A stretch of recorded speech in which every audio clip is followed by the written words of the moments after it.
Can everyone hear me? Hi, hi, hi. Can everyone hear me? Just wanna, cool. Hi, cool. Awesome, awesome, awesome. Oh, yeah, I have cartoons going here, so that is a little bit, probably don't want cartoons going right now, right? There's probably something about that would be not good. Oh, maybe cartoons are fine. I don't know. Whatever. Cartoons are rad. Hi, everyone. I'm gonna make sure that I don't have anything screwing up here by signing into my show on another device. So let's see if I can do this here. Blah, blah, blah, blah, blah. I'm signed in. Let's see. Hello. Yep. Okay. There we go. Rad. Awesome. I am live. Hi guys. Hi guys. Hi guys and girls. Let me move all my chairs around. Today was a little nuts because my kids obviously off from school, so there was we have to get him out of the house and get the dog tired and all that stuff. So there's like so many things that go into starting one of these streams, and let's see. Oh, I got all my stuff here. Let me flip this around. Actually, let me. Can I set this live? Where's my piece of pizza? Because we're going to have. Where's piece of pizza? Did I not add piece to the show? Yes, I did. Of course, I did. Of course, I did. And where are my pins for that? No, I have pins. They are here. Where are they? That's great, Benny. Super.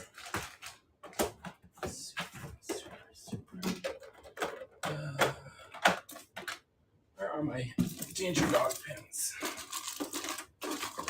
In here somewhere. All right. Well, that's weird. Anyway, I have a lot of cool stuff to show you guys. Prime, what is up? What's up, everybody? Cool. Thanks for joining me, everyone. I have a really cool show for everyone today, and I'm going to be, I believe, making an attempt to have a co-host this time. J RYU is getting ready and making sure that his connection to the internet is good. So the first thing I'm going to do is, I believe I had a givey in a previous show that I didn't set up. Oh, you know what? Why don't I do this? I'm gonna do a givey right now. So I'm gonna set this up. I have one of my Ezra Brown pin sets. So I'm just gonna do a givey right now. I always like to start off a show by giving you guys a it's not a designer toy, so Ezra givey. I always like to start off by giving you guys an incentive for showing up on time. Giveaway quantity one. So listen, if you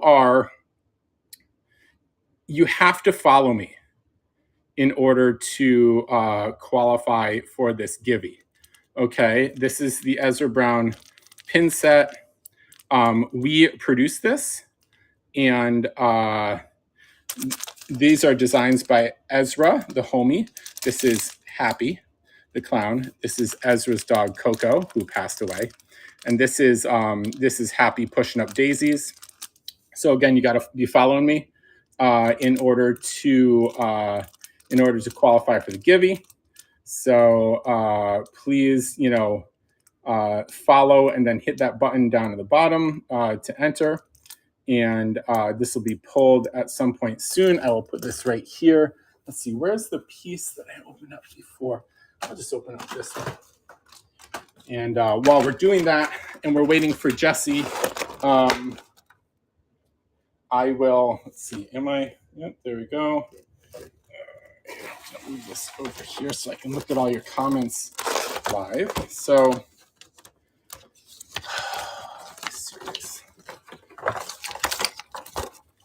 So we just came off of a really cool event with the plastic pizza, and I'm gonna put this guy down there because I actually need to open up. I need to open up some of Jesse's Dunnys. So I'm going to open those up right there. Put this down here. It's really important that these get open. Yeah, this is this happened. This show happened a little fast, guys. So, you know, wah on me. The Dunnys, the It's a Fad Dunnys. I am opening right now. I'm gonna get everything out so you guys can see the goods, and then I will talk to you more about them when Jesse gets on here. This is not the Gibby, guys. This is one of the products we're selling by now. Get this back down there. So thank you for joining me. Hi guys, thank you for joining. I appreciate you. You are all awesome. So these It's a Fad Dunnys are all signed. Boxes are signed, hand signed by Jesse, who is J RYU. I'm gonna put that right there. Let's make this look nicer. These are pin sets. My notes. This one setup I did in about 15 minutes today instead of an hour. So, you know, that is, this is what happens when I spend 15 minutes setting up and not an hour. But I want to thank Jesse for onboarding himself into Whatnot so quickly. And hopefully, oh, what's up, everybody? Wait, which pin is this? Okay, that's not it's not the pin in question. But, you know, getting all my cool stuff out here for you guys to see. Got to open up another one of Jesse's Dunnys right here. Okay. So these are really cool. We've had these for a while. Got Jesse to sign them. This is his Dunny design. Okay. Do I have anything planned for my Whatnot members for NYCC this year? Gosh, do you mean do I have special items that I'm only selling on Whatnot, or do you mean I sort of like, you know, I don't know if I have special things for Whatnot. I think it'll be more like actually for here, let's see, does this look okay? Here, I'll put these guys down here. These are colorful. And these guys up here. So for Comic-Con, basically, I think the flow is going to be something like I will have a bunch of stuff literally here in New York City. And so what that means is I really would prefer to send it all out to you guys, to my Whatnot buyers, right away, rather than shipping it all back up to my warehouse. And so, yeah, I think one thing I might do is, winner's going to draw in about, yeah, get your entries. Get your entries in. 1 second. Nice. All right, who's getting it? Who's getting it? Who is getting the pin set? Who is getting it? Steve. Congratulations, Steve. Nice job. Good going. Solid. Good going. You just got yourself an Ezra pin set. Nice job. That's a pretty sweet Givey. I wonder if I have that. Do I have that here in my buy it now? Yep. If you guys want to buy that, if you missed out on that, it's pinned at the bottom there. Really cool exclusive. Oh, there's J RYU. Really cool exclusive set that I made. I'm going to continue to do this format with artists that I enjoy working with as a initial step before we move into toys. I didn't really do that with Ezra, because with Ezra we co-funded a toy right away, and then I made pins later. But I figured making pins with an artist is a really good way to get some work out there, and get the artist's name out there and get some products out there, and have something exclusive for my shop, and sort of start building some familiarity with the artist's art. So again, I produce these. I pick these designs from Ezra's sort of catalog of images, and with his permission, and then we sent them to the pin factory and made them. So they're really cool. Let's see, Jesse is here now. So Jesse, if you're ready, just start typing and let me know if you want to start the J RYU part of this whole thing. G1 is Ezra. What's up, guys? So while we're waiting for Jesse, I'm going to show you guys. I cannot believe that I literally pulled out my pins that go along with the Piece the Pizza figures, and I was going to show you guys because they're awesome, because they're Danger Dog pins in a special color, and I do not know which one of these bins I put them in. I put them in here. Jeez, wow, good job, dude.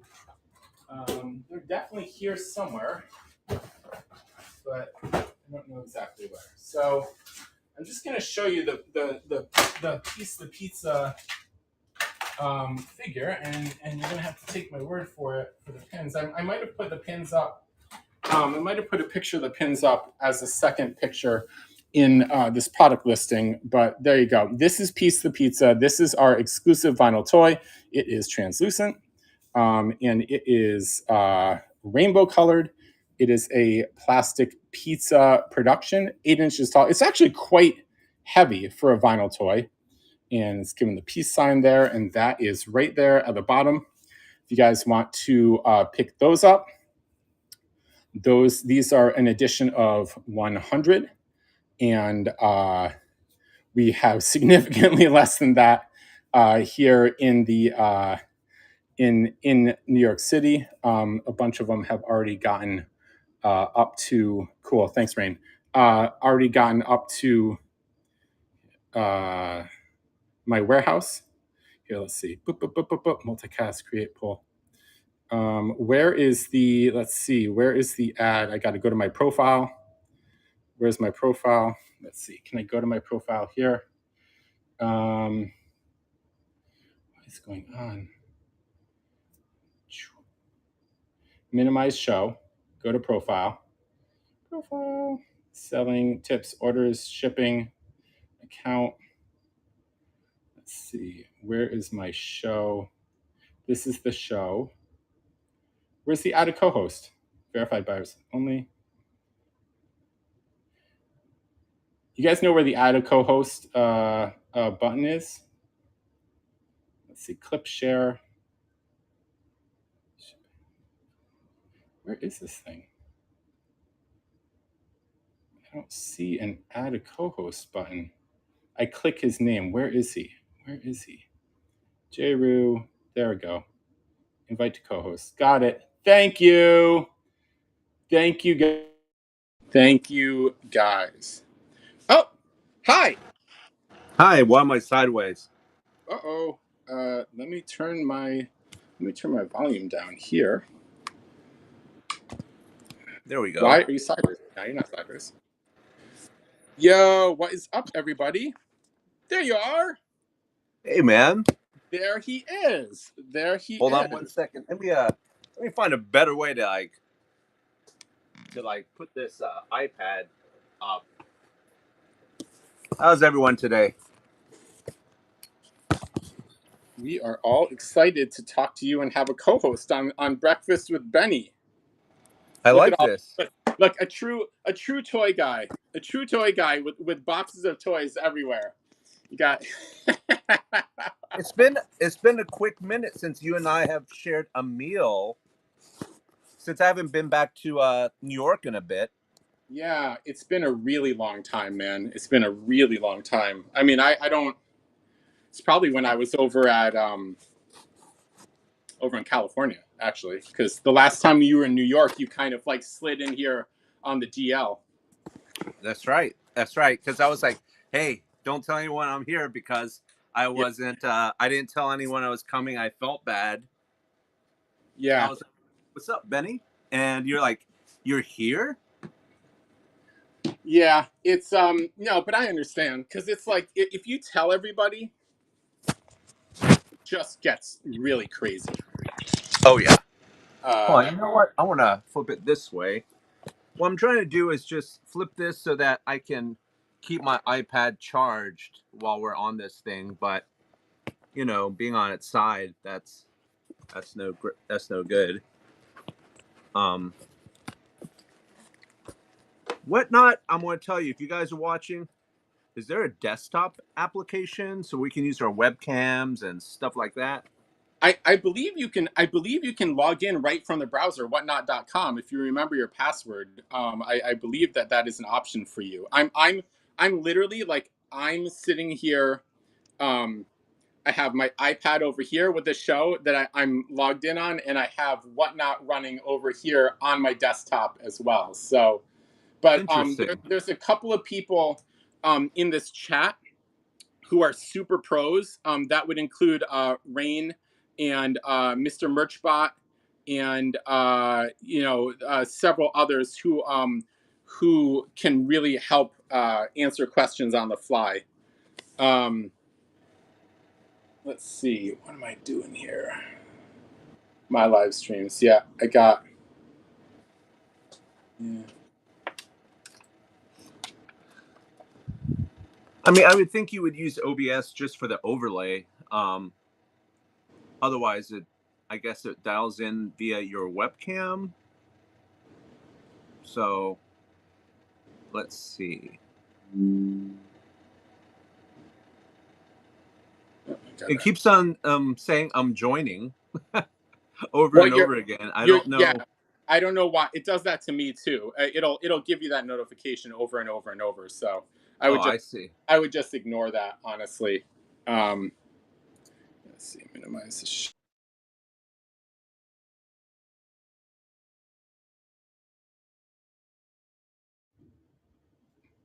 Okay. Yeah, it's gonna do that to me too. What happened, Rain? Oh, is that J RYU? There we go. Yeah, no, I'm getting him back on. I'm getting him back on. I'm getting him back on. I'm getting him back on. I sent him an invite.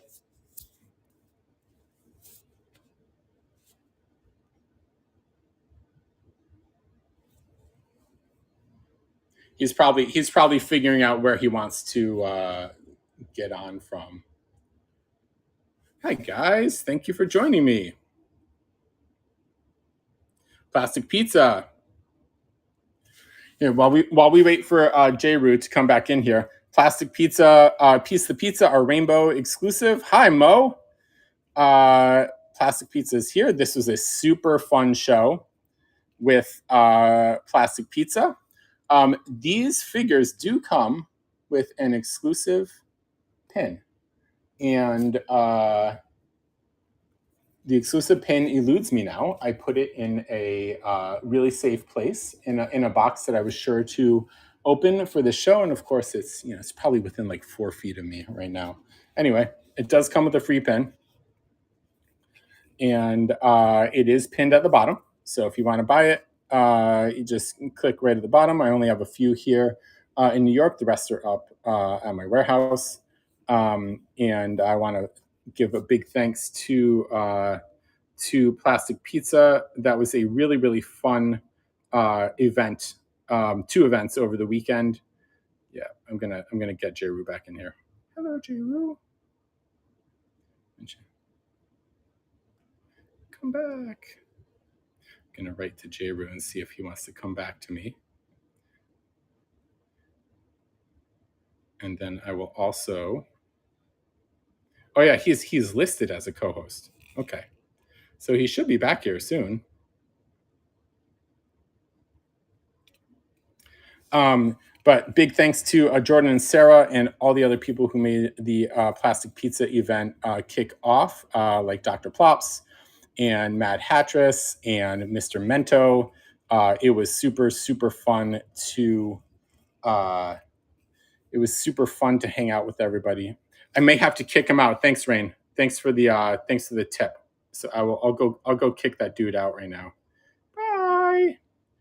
Remove co-host. Remove from show. Kick him out. Remove co-host. Remove from show. Yes. Then I can add him again. Here, let me see if I can add. Okay. All right. Here, invite to co-host. There we go. Benny, did I? Yes, I did a Prime. I did a card show last show, and but I have lots more cards. No, don't worry. I got lots more cards. I have tons of cards. So that's not the end of that. So I got a whole ton of stuff that I still need to sell. So any DTA cards? Yes, Sneaks. Actually, yes. So we should. I'm not going to put them here right now, but I can. Sneaks, are you looking for packs or like a case? Just let me know. Where are you? Where are you, Jesse? Jesse, I invited you to co-host, so check your notifications, sir. The cases are pretty cheap, actually. Invite to co-host. Let's see if I got him here. Let's see. Okay. Jesse, try phone.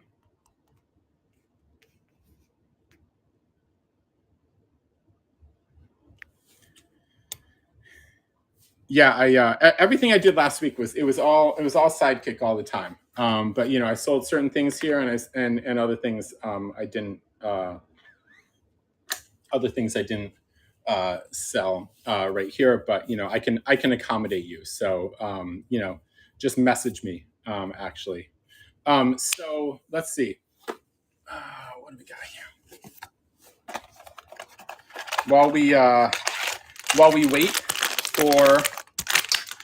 we wait for Jesse to come back in, I think he's gonna do I think he's gonna change devices. I am going to run another Gibby. So here, Gibby 2, and this is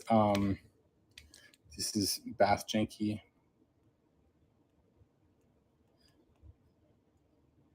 Gibby 2, giveaway 1. It's 1 to 3 ounces. Okay, anyone can enter. I will ship it internationally. So we're gonna do another Gibby because I love you guys. And there you go. You have to be following me. Oh, you're on your phone now. Okay, so I'm gonna add a co-host. There we go. All right, Jesse. So now you go. There you go. Now I got you.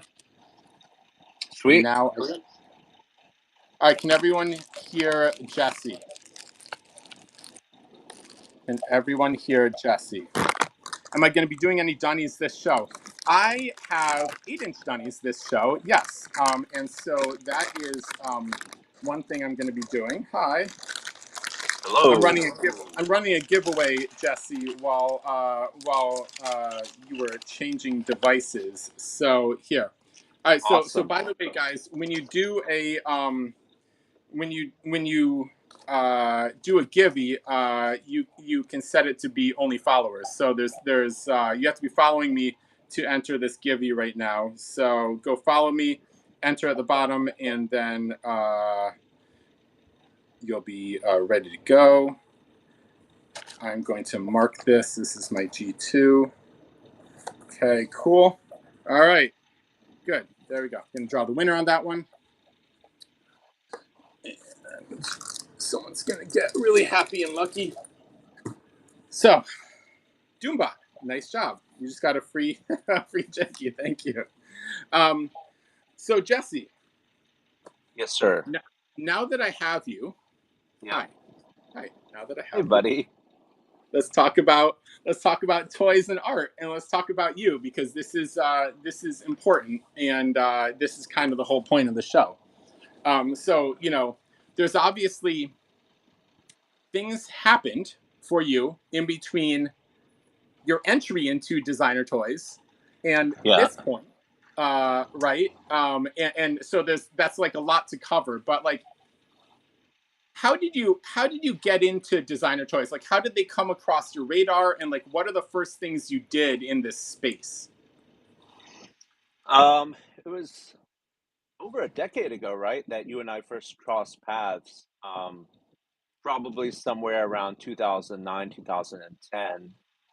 Um, I used to be a collector. My background is design and art. I used to run a firm um, back in North Carolina, where I'm from.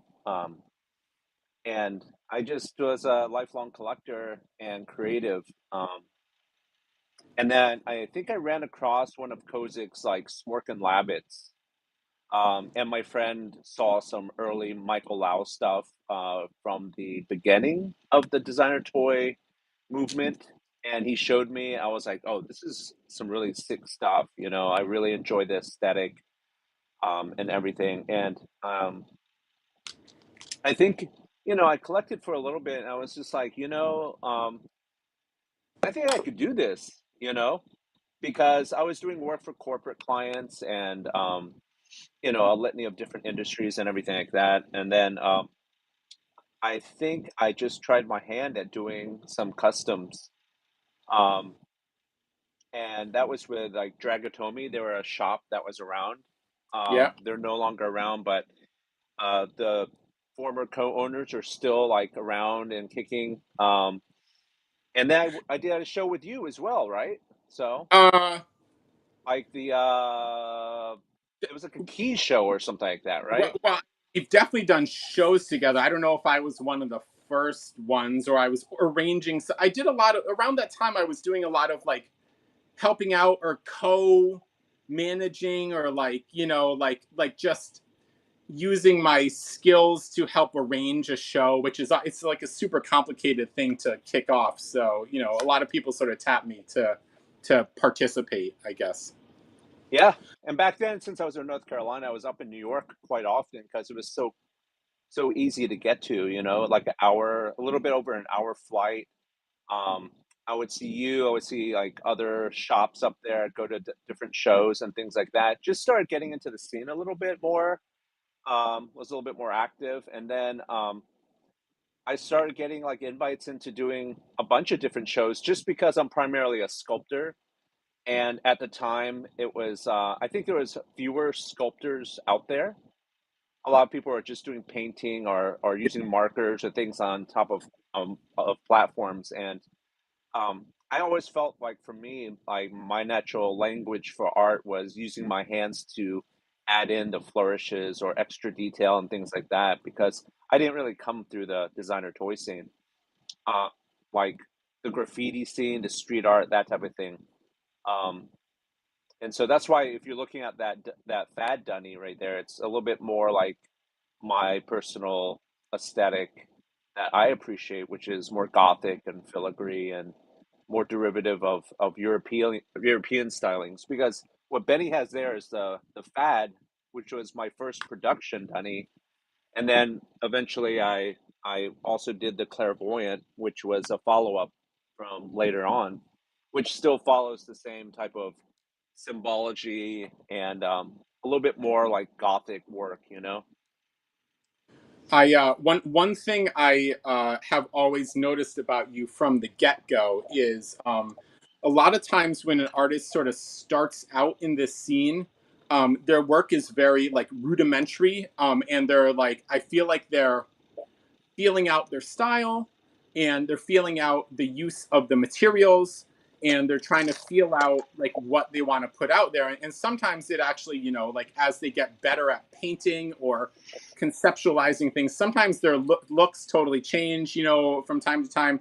But one thing I always notice about you is that when you even if you made a one-off piece for a show, or certainly if you had when you move into actual toy production and like designing and conceptualizing the toys, you spend a lot of time thinking about what you're trying to communicate and how you communicate it and how it fits into designer toys. I mean, it's very like gosh, there's a word for it. I don't want to say intellectual, but like you think about the piece a lot as you're developing it, and for you guys who are new to Jesse, um, his customs, like the early pieces, would be like just mind-blowingly complex, where you're just like, how did he even do this, like tiny pieces, tiny sculpting, like very complex, like you can see that this dunny has a lot of dunnies, some dunnies, like even artist dunnies, will just be the dunny shape and then it's got some paint, some deco on it, and that's it. This I believe, Jesse, this is a fully new tool. Like they had to entirely tool up this Dunny Yeah. because there none of these sculptural details are like glued on. This is molded. So for you guys that are unfamiliar with toy production, what that means is Kid Robot didn't just slap a different paint or deco on this. They had to make entirely new metal tools at the factory to produce this. There's holes in it. All these sculptural pieces would be the opposite would be present in the metal molds. So there's no way that they would be able to adjust their molds to make this. It just has to be entirely new molds. So that's actually like a big endeavor, for a toy company to engage in this. Brand it's like it's got the shape, but it's actually a brand new toy, really. Yeah, I So think I think the thing is, it's like I always, even to this day, I've been practicing in this space for like well over a decade now, and I just always felt like any opportunity I was given to be able to present my work, especially coming from a smaller area like Raleigh, North Carolina, where there wasn't a lot of pop surrealism. There wasn't a lot of there weren't a lot of venues to be able to show this type of work. That if someone was to give me the opportunity to do something, I really wanted to make the most of it, because it could be the first and last time I ever get to work with that company or that uh, partner. Or and so I kind of look at work as being like, I want to develop it in such a way that like everyone that's like hasn't seen my work in the show today, like it might be my first and only time to ever show you my work, and somehow I have to develop it to a point where I can do my part of it, throw it out into the world, and then whoever likes this type of aesthetic or it speaks to them, they receive it on their end and they continue the narrative I'm trying to establish. So it's like a two-part implicit type of partnership between myself and the person that appreciates the work. And together we kind of complete like a unique narrative between us, right? And to do that, sometimes, the extra detail and making sure that it feels complete, in my mind, so that it's also presentational in someone's home. Because I don't really look at these as strictly collectibles that you buy it, you have an aftermarket value that maybe goes up or something. I look at it as like you're you're bringing this into your home, so you've got to live with it every day. I want to design something that you feel like you can wake up, grab your coffee, walk past it, and it feels like it belongs there, like it has a place in your home. Does that make sense? yeah, I mean, this is like, one of the things our scene suffers from is like we call everything toys, right? Because we don't have a better descriptor for it. But like once you're getting to a piece like this, like to me it's more into art. Like this is more of an artist's multiple. So like, I think maybe like a dunny that might have like Garfield on it. It's like it's kind of a toy. It's like whatever. But yeah, Tico says it's an art sculpture. Yeah, we Hmm. always struggle with like the nomenclature of this, but this is art. Right. Like you can put this. The cool thing about this one, especially the pewter one, I think there's a lot of decorative elements you can have in your home that would be like a similar finish to this, like something that's a darker metal that has like some patina on it, and you can like place this in the middle of like a coffee table, and it just looks like an awesome piece of sculpture. It's not like, oh, this person has a lame like action figure on the table. It's like wow, that's a beautiful sculpture, and the thing I really like about vinyl personally is vinyl is like tougher. Like the cat can knock it over, and it's okay. And then you just put it back on. You're like, okay, great. It's fine. It's I don't want to say it's indestructible, but it's much easier to have around the home than a big complicated piece of resin to me. Um, I think Paul there's says, another part of it too that when you design something like this, the piece needs to be the first and foremost thing, right? Like because you're trying to make some sort of statement that someone else might. You're just trying to convey. You're trying to communicate, and so like it's not lost upon me while I'm designing things that someone that might purchase this is coexisting with someone else in their home. Like you and your wife and Max, you're at home. And when you put something in there, it's not only for you, but other people have to either appreciate it or endure it, right? And so when I design something, they're most likely not going to know my history, my background. They're not going to watch a show like this and get like background info on who the artist is. So the piece has to really hold a lot of the weight on its own. And so someone might be walking in the middle of Chicago. They walk by a storefront and they see this object, and maybe it speaks to them in some way. Um, yeah, that's where it needs to really like pull its weight because they don't know anything about me. They don't know anything about the scene, but they just know they like this figure. And so, hopefully, my pieces can speak to someone that has no idea what the scene is about because they just happen to like the piece. You know what I'm saying? I yeah. always joke around like my stuff belongs in World Market or Pier 1 Imports for grandmas, you know? Because because that's the thing. If you can appreciate that on its own, then I feel like as a designer, like the designer side of me, um, I did my job correctly, you know? Yeah, still there. Yep, Okay. I'm there. It froze for a second. I was just sharing. Sorry. If you Oh, guys okay. could share this screen this stream with your own social media, that would be awesome. So I don't keep freezing everything. What would I do for both pieces? What would I do for both pieces? Gosh, I could probably So I have a so let me just talk to everyone because this is relevant. So pewter we have in a much lower quantity. There's 1/4. Well, 1/3 is One out maybe of pewter. four. Yeah, One one out out of one out of four is in pewter. a carton, 1/4 would be the pewter. So this is rarer. So I have fewer of these. I suppose I could craft a package just for whatnot of a few pairs of these. I don't know. I should probably knock a little bit of money. What do you think? What do you think, Jess? Like, you I know. think it's pretty dope. I mean, I also like throughout the course of today, I'm gonna be giving you some stuff to give away because this is Oh, literally my first time on Whatnot. But like, I welcome was gonna give everyone. away Welcome.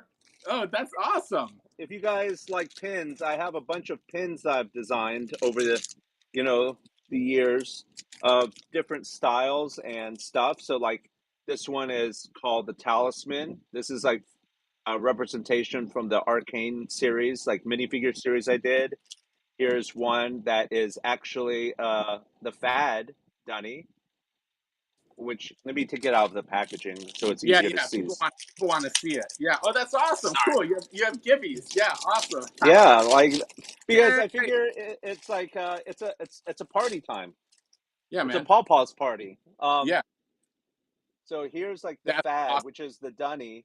This is in a pewter colorway, which is I've done different colorways before. This one happens to be the pewter. Question. So that's an FAP. So what does FAD stand for? Well, the official line is it stands for Fine Art Dunny, right? Yeah. Fad. But amongst friends, which we're all friends here, I actually call it fancy ass Dunny. So, and so the FAP is the fancy ass pin. That's Um, awesome. and then here we have what I call Loteen. It stands for live on time and meant no evil. That was the motto or the tagline for the Arcane series. This is like an Eye of Providence, which that whole series was about tarot and uh, mystic insight and just kind of like talking about the idea of destiny and preordination. And then I've also got this Death Blossom, which is chrome silver. And when designing this, I want it to be raised. So it's not like a typical pin that's just 2D. It's actually like um, sculpted. And I want it to also work as like a tie clip or something you can wear to the office and someone's not going to like feel weird about it, like wearing that pin. Um, and then I've got two more. I've got this line of pins I called weapons of minimal destruction. Um, they're just tiny weapons. Like this is the baddie axe, um, and it's also got like I don't know if you can see it on the camera, but it's got like the face from the Fad right there in the middle. Nice. And then the last one is something that I wanted to do for fun, um, and it's called West Side, and it's a Venn diagram of those who like gangster rap and Broadway. And if you're to be close, he's got the West Side symbol, but he's also celebrating the mean streets of Broadway, and it says West Side on it. Some, just little fun things. Well, I mean, should we do one of those right now?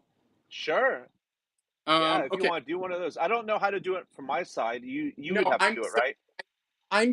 I'm the main host of this show. Yeah. So what I need to do is I'll just type it in, and we'll know. We'll just type in the words that'll help you identify which one is which. Are you gonna give them all away like one by one? Like just do a bunch of gibbies? Yeah, let's do that. Okay, cool. So So the so longer you stay, the more chances you have to maybe win one of these pins. And yeah, so what's the first pin that you're gonna give away? let's do the talisman one because that actually keeps on selling out on my side. But like I dug up a few and I just actually had some new ones made. I actually didn't show that one out of the packaging, but it's very, if you're into like mysticism and things like that, it's got a bunch of runes and like uh symbolic iconography on it, and it's called the Arcane Talisman. And so let's give this one away. It's in a nice matte pewter finish, and it's very discreet, I feel. So if like you're wearing it on your jacket, it's pretty it's there, but it's not blasting in your face. So So let's in case do this. are not paying attention, it is pinned down at the bottom of the screen, and you have to be following me to enter this giveaway. And Oh, I see. so go follow. And international is on, so we will ship it internationally. So go follow me, enter. You got nothing to lose, so make sure you go follow, and I will pick the winner in a couple of seconds. Why don't you hold it up again so people can see it? Sure. I had to Have you? say, I'm watching the chat, and this whatnot community seems like really chill and down to earth, man. Like your Yeah, community so far is like everyone seems super nice. so let me just say two things. Thing number one is let's not even talk about other uh, other apps, but I'll just speak on whatnot because I think that's what we have to do here. I stumbled into whatnot through one of my affiliates, Rock and Row, Jim Rowe, who I should go tag that dude right now. So Jim signed up as a Tenacious Toys affiliate, and then it sort of came out that, can someone please tag Rock and Row, because I can't remember what exactly his handle is. But he's been on Whatnot for like years, right? And he he's been on Whatnot for years, and he sort of was talking about it as I was talking to him about, because I was sending him toys to feature. He does he broadcasts everywhere. He's actually making his own black box series right now, which is really interesting. Very cool. But he's very active here on Whatnot, and I sort of was like, okay, let me check out Whatnot just to see what's up. And I watched some shows, and I saw everybody talking and chatting.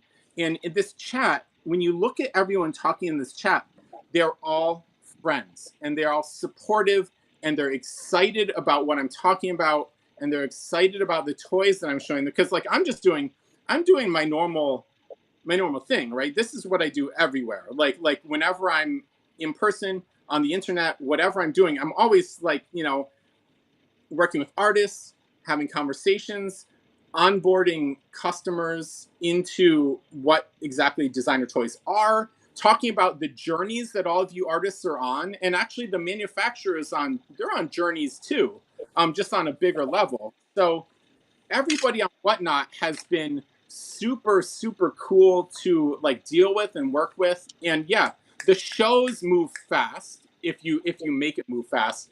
There's a lot to get. Like sometimes Whatnot's really fun because you can just go watch some of your the people you're following on Whatnot, and you'll just tune in, and then you'll get like a giveaway. Like literally, you can pop in for 5 minutes. They'll give something away. You could win it, and then you could like bust out. Like I'll do it like while I'm doing dishes or making dinner. I'll just have it on over in the kitchen and just watching people and chatting. It's like having a global group of friends who are into this stuff. I mean, there's people in here talking to each other. If you scroll up, they're talking to each other.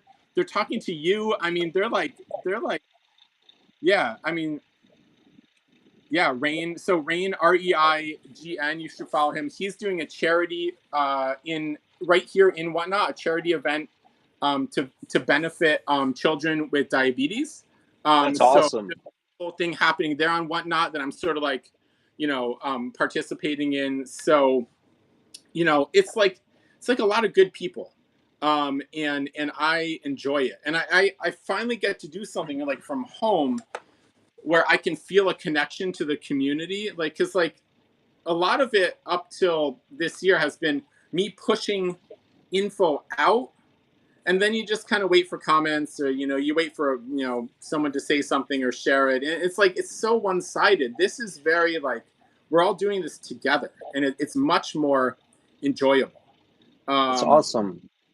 So yeah, and it moves fast. It can move. The shows can move. Oh, there we go. I can actually pick a giveaway. I can have the giveaway winner picked whenever I want, but then after a certain period of time. Oh, Patrick! You're going, Patrick. Congratulations, Patrick. Patrick's a huge supporter of Tenacious Toys. He's actually one of our subscribers and a huge buyer. Patrick, I hope it's okay with me. I hope you're okay with me sharing. You just hit order number 40 at Tenacious Toys the other day, which is amazing. That's like a huge number of orders. I'm going to go ahead and sign this right now. Yeah, man. I'll just sign the little backer card for you. See how dope these shows are? See how amazing. It's really cool. I think the audience is impressive, like just how engaged they are. It's not just people like, yo, what's up, Benny? Can you just go ahead and sell it? Let's go. Well, no, they want to, a lot of them are here because like I'll tell them what I'm doing for a show. And, then like I'm trying to offer them something really interesting.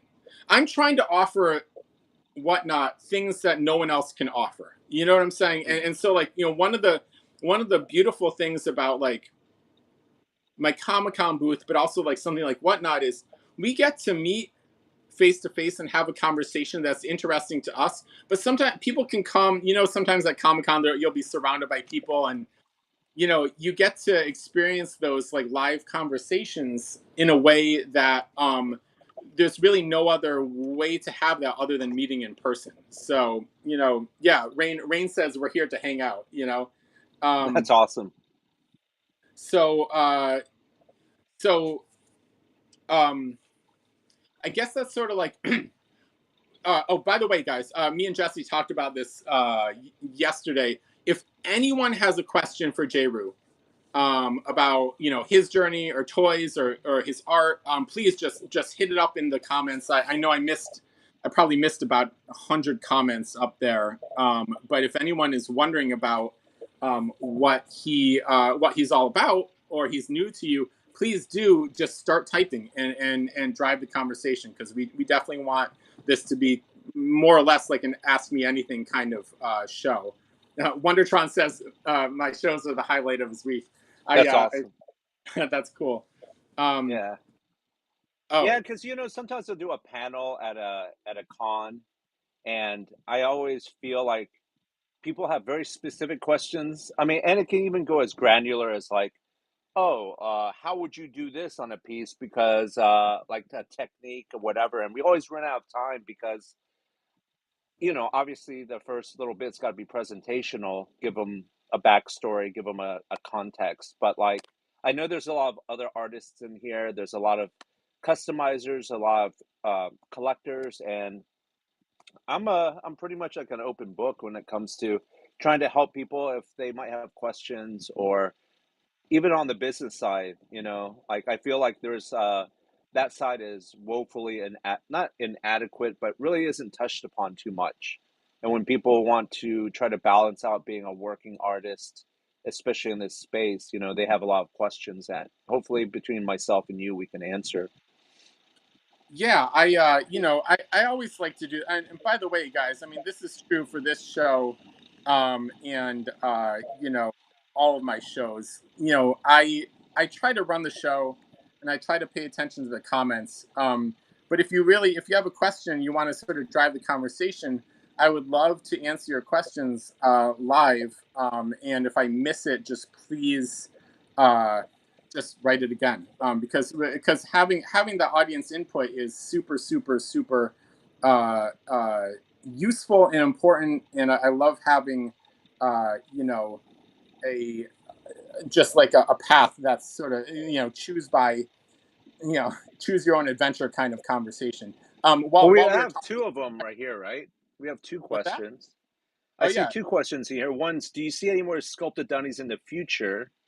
And then Punky is asking, where's Arcane Divination Series 3? So I do see like more sculpted Dunnys in the future. Obviously everyone has seen like, Kid Roa take a little bit of a deviation, but it's not necessarily a total detour. I think they're diversifying. They're doing a lot of great things over there. Not everything is for everyone, obviously, but they do have a lot of plans for Dunny. I think I'm working on with them on a few things. If you follow me on social media, like you might have seen that there's going to be a metal Fad Dunny coming out, a 5-incher, which is actually metal. Like when you hold it, it's got that tactile feeling of coldness and things like that. It's kind of like a follow up to Tristan Eaton's metal Dunny. He was the first one to do a metal Dunny. Right. So this one will be coming out. And then in terms of Arcane Divination 3, there were some early preliminary talks of something like that. But obviously, I don't want to bring up, sad news, but we lost Frank Kozik. He was really one of the driving forces, obviously, of the creative direction over there. And I think there's just going to be a little bit of transition period while they, figure out how to move forward now that he's passed. Yeah.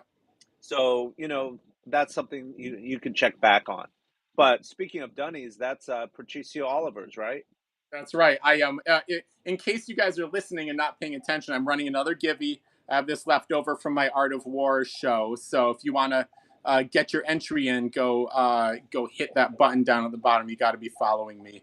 And I'm gonna. Down here. Yep, that's Yeah. right. Yeah, yeah. Oh, you have the control of the button. Yeah, I'm here. Oh, right here. It's Yeah. right here for me. Yes. Yeah. I don't know if Uh, it shows up for people like that. Like if I do this, it's like, am I holding it? there's a question. There's a couple of questions. Didn't Kid Kozik own Kid Robot? No, he did not. NECA No. owns Kid Robot. Kozik was the creative director. Yep. And Um, then what's the what was the hardest part? other question? Oh boy.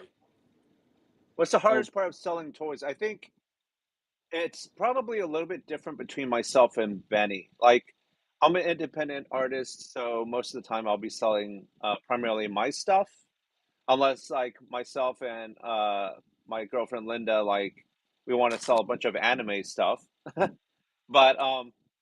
but I think for Benny on his side, he's going through hundreds of different artists. He's got to be so on top of knowing what everyone's style is. He's got to do his research. He's got to really understand like people's subject matter, what they're focused on.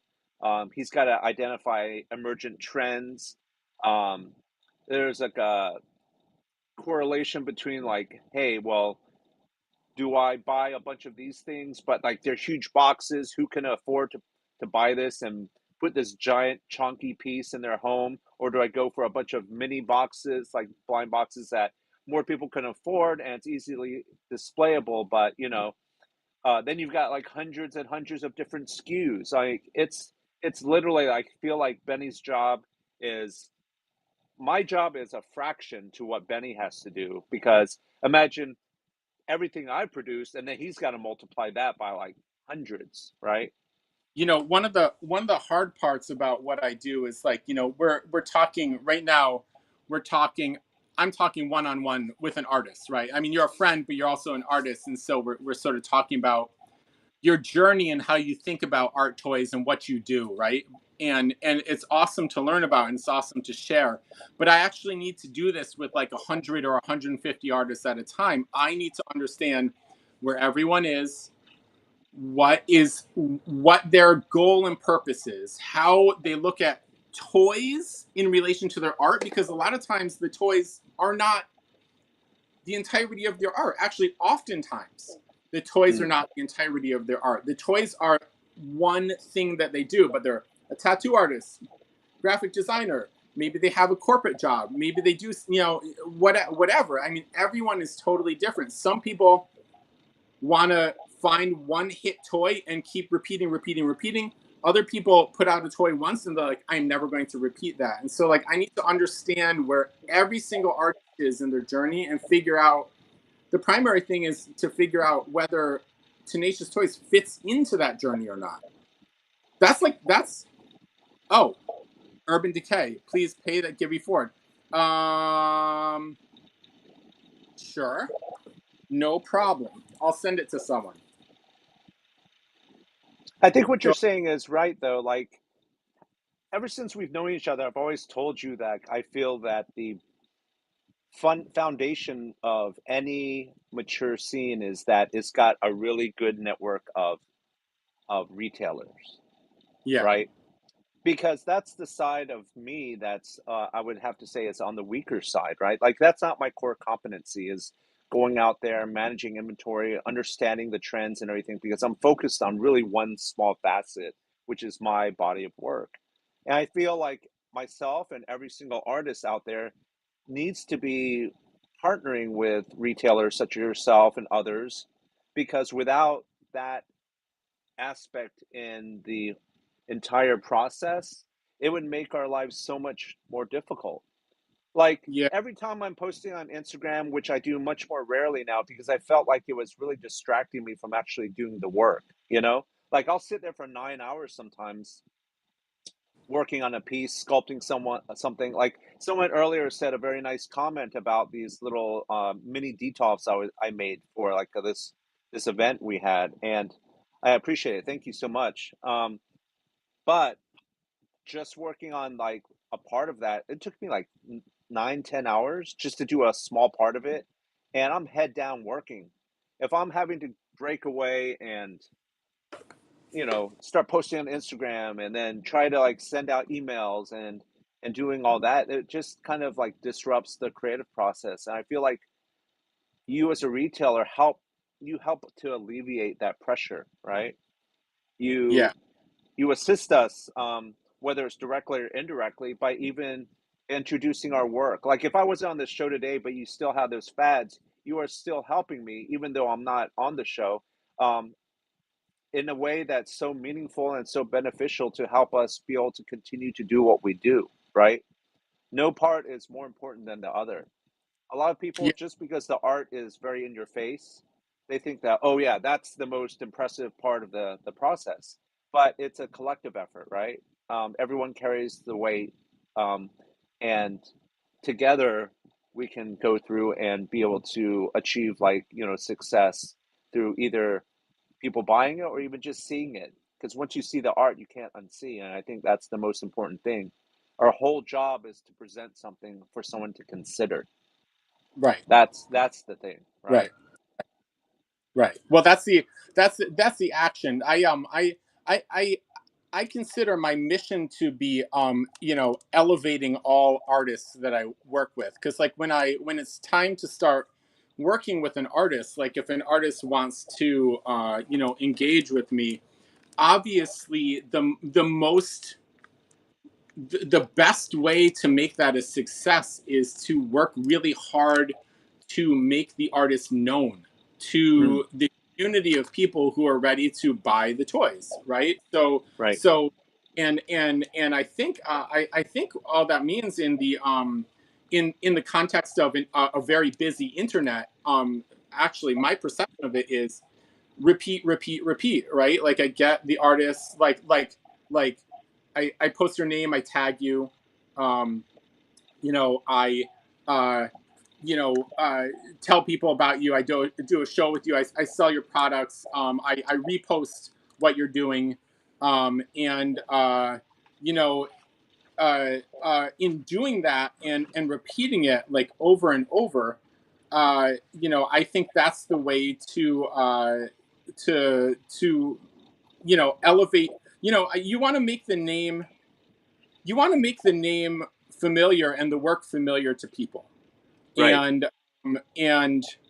uh, if you can do that, and so if I can say now, first of all, let me ask you a question. Am Sure. I saying am I saying your name right? Because whenever we talk about you, we say J RYU, but your Yeah. last name is you. Do you pronounce Yeah. it J RYU? Yeah. Okay. It Okay. is. That's Yeah. my what I call my GI Joe code name, right? J But RYU.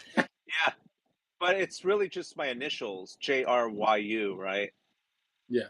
Okay. Like, All right. so I just was writing that, but I was called J RYU as a nickname since I was in high school. So Okay. when I started practicing, that's all I was using as my artist name, and it just stuck. So I when people hear your name or read your name, like I feel like my job is does reading that register images and concepts of your art in their head, and like mm, if there's some kind of familiarity with your art and your style and your the way you go about art in their head when they read your name and see your name and see that you're participating in something or whatever, like that's kind of my job. And then after that, it's about like delivering just really cool items that have like a wow factor to people that just get art is essentially about feeling, right? So you want people to feel something when they see your hmm, art. That's the whole point. Like it or hate it or love it or feel sad or feel happy or feel just feel interested or think about something. Like that's what art is about, to give to offer a feeling, like an emotion. So part of that is up to you as the artist, and I'll direct that sometimes, but I really I like the artist to sort of be on that path for themselves, so because they need to be making these artistic decisions themselves, and then I take what they're doing and I'm like, okay, great, let's push that out there to the right people. That's really my job. But do you ever think that because, say that I work on 5 different pieces, and then out of those 5, maybe one of them it like, is a little bit more like, people are a little bit more receptive to that. Then you go back to the artist and you're like, "You know, people really liked, that particular piece that you did. Um, do you are you considering doing more in that line?" Because, you know, just as from a pure creative standpoint, you can deviate, right? Like, you have the ability to go off and do one style, but you can test the waters with another style, and maybe that style, one style will work and one doesn't. But the metrics for sales obviously are one of the KPIs that, like, the indicators that you're going to, you know, that might be a path that you should explore a little bit more. It's not totally antithetical to your sensibilities as an artist, but it kind of gives you an inference, right? And so the retailers kind of give you that information, that intelligence for you to understand, um, that, you know, maybe this is worth exploring more because the audience seems to gravitate it towards it, you know? I feel Yeah, like that's another role that retailers play. I I offer that information when it seems appropriate. Some artists are all about receiving that, and some Right. artists want to do what they're doing. And so, like, you know, part of my job is understanding what the artists are about, you know, and what do they, how do I interact with them, and, like, you know, what is, you know, what is the nature of the relationship. I mean, for artists that are just starting out, I Hmm. definitely they'll definitely ask me more questions about, like, what sells, and, like, what might do well in my shop. I think is a pretty good question. Or like, you know, one of the things that they're asking me, which they don't know that they're asking me, is like, how many do you want to buy? And that question is actually a much more complicated question to answer, because I have to assess my thousands of customers and be like, is there a market for this, and the pricing, and where is the artist, you know. um, Oh, Paul is asking if the J RYU figures are signed on the box or on the bottom of the figure. These are double signed. The boxes are signed, and the figures are also signed on the back of the head. The signature on the bottom is printed at the factory. This is hand signed, up on the top of the head. So actually, he did. He was very, you know, typical Jesse attention to detail. He has a silver color paint marker, for the for the bronze one, and that is hand signed. And then there's actually a bronze colored paint marker for the bronze one. Oh, sorry, silver color for the pewter. Sorry, pewter is the silver and black one. So the boxes are signed, and the figures are signed. And obviously, I don't have a ton of them, because an artist can't just sit there and sign like a bajillion things. So, like, everything's very limited quantities, and you know, hard to find one of these signed, actually. So, and then the Yeah, price is, that one came out a while ago. yeah, Yeah, so they haven't really been out on the open market recently. Like, at least since I feel like a lot of people started getting to know my work after I and a bunch of different artists released the Arcane series, right? But by the time this came out, like, the fad had been mostly sold out, and not as easy to find. yeah, it's really Yeah, beautiful. thank you. Sculpting, Th- fantastic. There was a question earlier where someone had asked me what the maybe my inspiration was, and they mentioned Yeah, Giger. Giger definitely is an inspiration.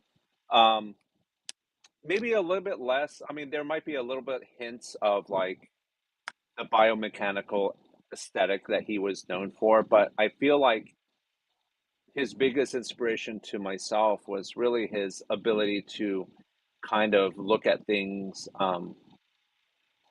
you know, outside of the box when it came to his design work. It's funny because I was just looking at his some recently revealed drawings of his designs for the Batmobile.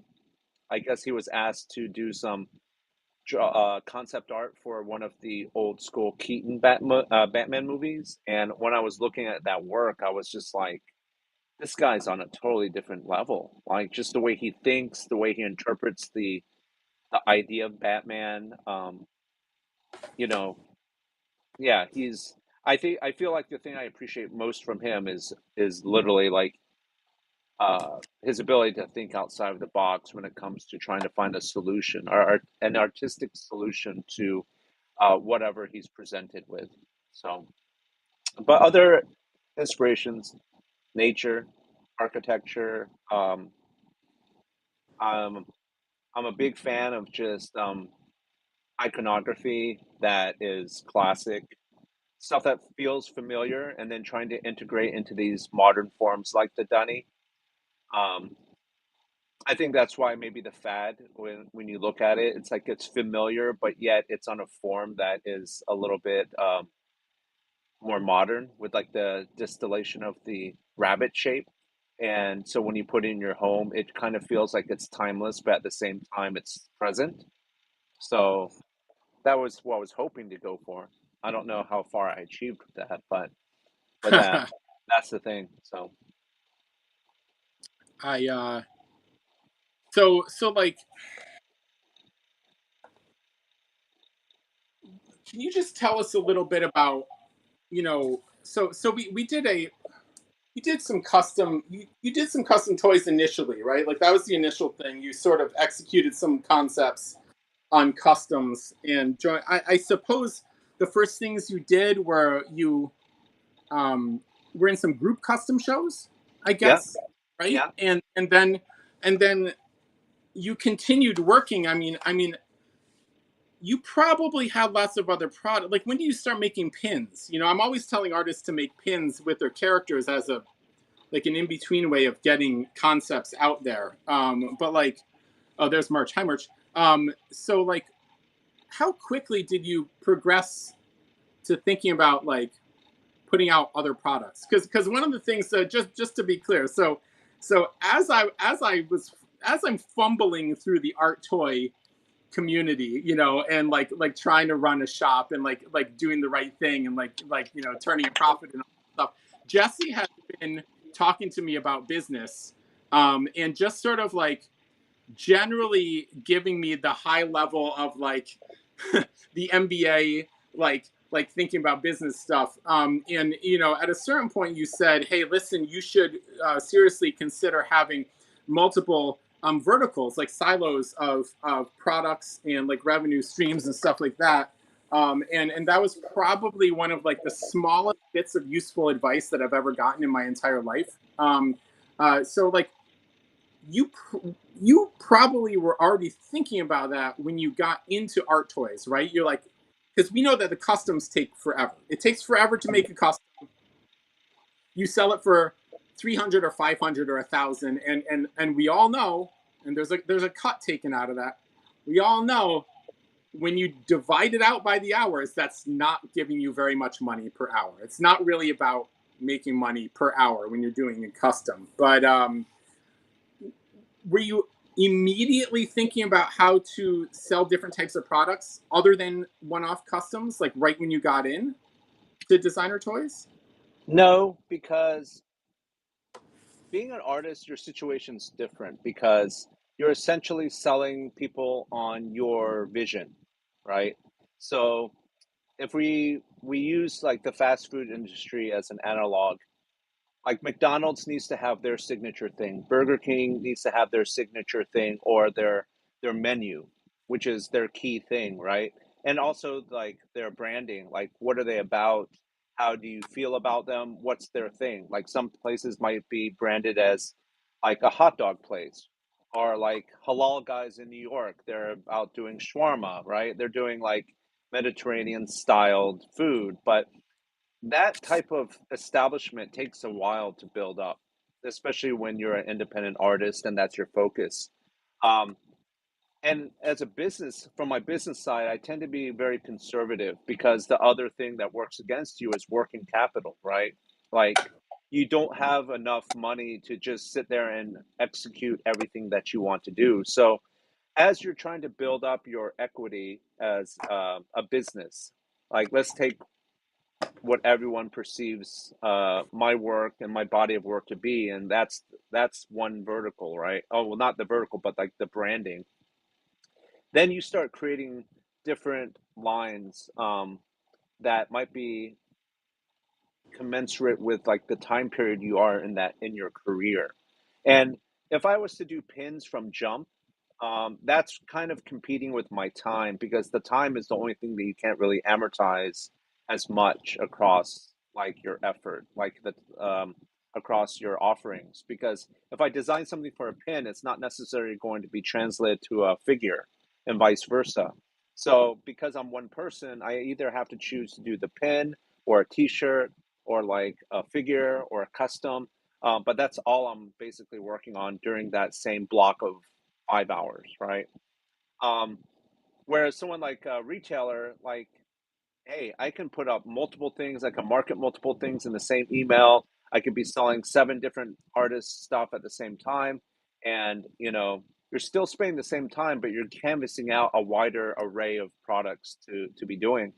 And so to answer your question about the pins, I didn't really feel comfortable in doing that until I got to a point where I had established um, iconography or aesthetics that people might associate with me that I felt was going to be applicable to a different way to receive my art.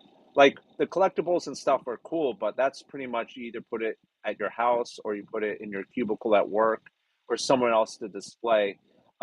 But you're not going to bring it around with you to the Starbucks or like if you're out with your wife or something. And you know, I was also thinking about a price point type of situation because pins are not going to cost necessarily as much as a figure or as a collectible. But if you enjoy my work and maybe the figure's not like where you're at, like you don't really collect figures, but you like the aesthetic, I want to diversify and offer something where you can actually wear it as more of like the fashion and apparel side. And it wasn't until maybe about 2017, 2018, I started mulling it over, and I want to offer like a lower end entry level price point for people that wanted to appreciate the work. So Yeah. that was the thing. Yeah. Rain says, "Speak for yourself. My wife hates when I bring my collectibles to our date." Hey, you know what? More power to you, Rain. That's I'll tell you, respects to that. so You know, so just bring the Dunny and put it on the table. yeah, yeah. Table Let's for talk. three, please. It's a good way to avoid like more serious conversation. It's like, oh, we need to talk, and then you're like, let's talk about this Dunny. That's what we're going to talk about in this conversation. Right Um, on. hey, do you want to do another givey of one of your Yeah. pins? Yeah, tell me here. You show everyone. I'll key it in. Tell me which one it is. Oh, okay. Let's do the fat because maybe do you want to like give this away with the next person that maybe buys a fad, Dunny? Sure, I can do that. You want to do That's that? So so. this, won't we just include this and whoever buys the next fad Dunny, whether it's bronze or silver, and then I'll do a giveaway for another pin. So let's just leave this. So we've got the bronze pinned down at the bottom. So the next person that buys this down there gets a free pin from Jesse, and sort of matching the theme. So it's pinned down at the bottom. This is the bronze one, and that is $80. And I will pin the pewter one, which is right here. Again, these are signed. Oh, there we go, Steve. Wow, Steve. Okay, there we go. So let me that mark was that down. quick. Thank you, Steve. Steve. So I'm Uh, gonna include this. I just signed the bottom. Mind you, like I think the retail on this was like when it first came out was what, like higher, right? on these Dunnys, Yeah, I think they were higher than what you're selling for right now, right? I believe that's correct. I believe they're 100. Oh, okay. Uh, Right on. yeah, yeah. Um, What does the so name of the pin mean? It means fancy ass pin. uh, You're so it's muting. fancy, Tico. Oh, is Tico says muting the name? Okay. Oh, do they have an auto mute for like swear words? Oh, that's hilarious. That's hilarious. getting loot. I appreciate you. Don't worry. I will hook something up for you. Getting loot bought both, so I will make sure that I get a freebie to you. Let's If do anyone, another givey. yeah, okay. So tell me which one. Let's do the battle axe, the baddie axe. Okay, I'll set it up right now. This is from the weapons of minimal destruction. Like you can try to like attack someone with this, but I'll tell you right now, it's going to take a while, especially if they're tall. Okay, so you got to be following me. International is on. I will go. I'll go pin that, guys, and so you can go enter. Battle Axe Givey. So go get your entries in there. If you're not following me, Tenacious Toys, you should go follow. Rain says, "Will it work against our demons?" Oh yeah, yeah, and Uh, leprechauns and chupacabra and other type of cryptids. I mean, that's a totally other type of convo because I'm totally into all that type of stuff. Um, but I don't know if please. it'll work against witches. You gotta Um, maybe put a hex on it first. all right, go. Go enter there. We got a whole bunch of people in. Welcome everybody. Well, Hello. thank you for joining. Thank you for joining us. Again, if you want to enter to win the Battle Axe pin, the button's down at the bottom. You must be following me to enter. And so I'll give you guys a few more seconds to get your entries in before I pull this one. And Thank if you you for. guys are like new, I'm new. This is my first whatnot. I'd appreciate like I guess a follow. I don't even have. I Yeah, think please. you're the only follower right now, Benny, because I signed up last night. I think you had a. Well, I think you have a couple. Here, go follow J RYU. There he is. Here, let's see. Can I pin this comment? Can I pin a Yeah. Pin comment. Pretty sure I can. Can't I pin this comment? Maybe not. Can I pin it here? Where would you pin it? And yeah, Steve, I can ship everything together, sir. Yeah. All right, so we got the entries. Okay, gonna pick the winner. All right, good luck, Let's everybody. go. Let's go. Let's go. Good luck, everybody. Can't pin comments. Dante, Dante, nice job. congratulations. Dante, nice job. Go forth and smite all your enemies. Nice job. Good going. So, if anyone else has any questions for Jesse, I think we have about maybe like another half an hour maximum here. So definitely start typing if you guys want to know something. So do you have a timeline on the metal? The metal Dunny? It's a metal. It's a 5-inch metal, right? In Yeah, production right now. it's the first. So the Fad's been produced in different sizes. This one's actually in their 5-inch Yeah. size. And last I heard, I guess it's still like being manufactured. They're still taking orders. There's plans for multiple colorways. We are working on something that's pretty cool. Like one of the versions might be one that actually oxidizes. Um, Oh how wow. there's like a patina, and because it's actual metal, we've been running tests on accelerating the natural decay Wow. that metal would have. That's Obviously, it wouldn't decay in our lifetime, but like as you keep it, it will start to change the look of it because it'll start like oxidizing and growing like the patina around the features and everything.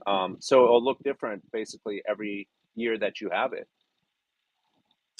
um. So someone was asking if there's a toy manufacturer you really want to work with. Um, I'm open to like any opportunities if the project is right. Um, I've had companies approach me to do like maybe licensed stuff in the past. There's like a passing thing because as a fan, I love comics, toys, games, all that type of stuff too. But sometimes I don't feel like the ideas that I would necessarily have would turn the dial in any type of meaningful way. Like if Marvel was like, "Hey, we want you to do an Iron Man," I guess I could do it, but I don't want to be like, "Oh, just throw a bunch of filigree on Iron Man and then call it a day." You know, I would want to at least contribute to the mythology of Iron Man in a way where you're looking at it in a brand new way, than just contribute something that is kind of dialed in, phoned in. But in terms of specific manufacturers, I would love to work with Instinct Toy, um, which I've done some custom shows with them in the past. Uh, Love to work with Sideshow because I feel like their manufacturing and their ability to execute like complex ideas is obviously there. I think anyone that just wants to take a risk in terms of concepts and presenting things, but also keeping in mind the collectors. Like, let's not make this thing $10,000.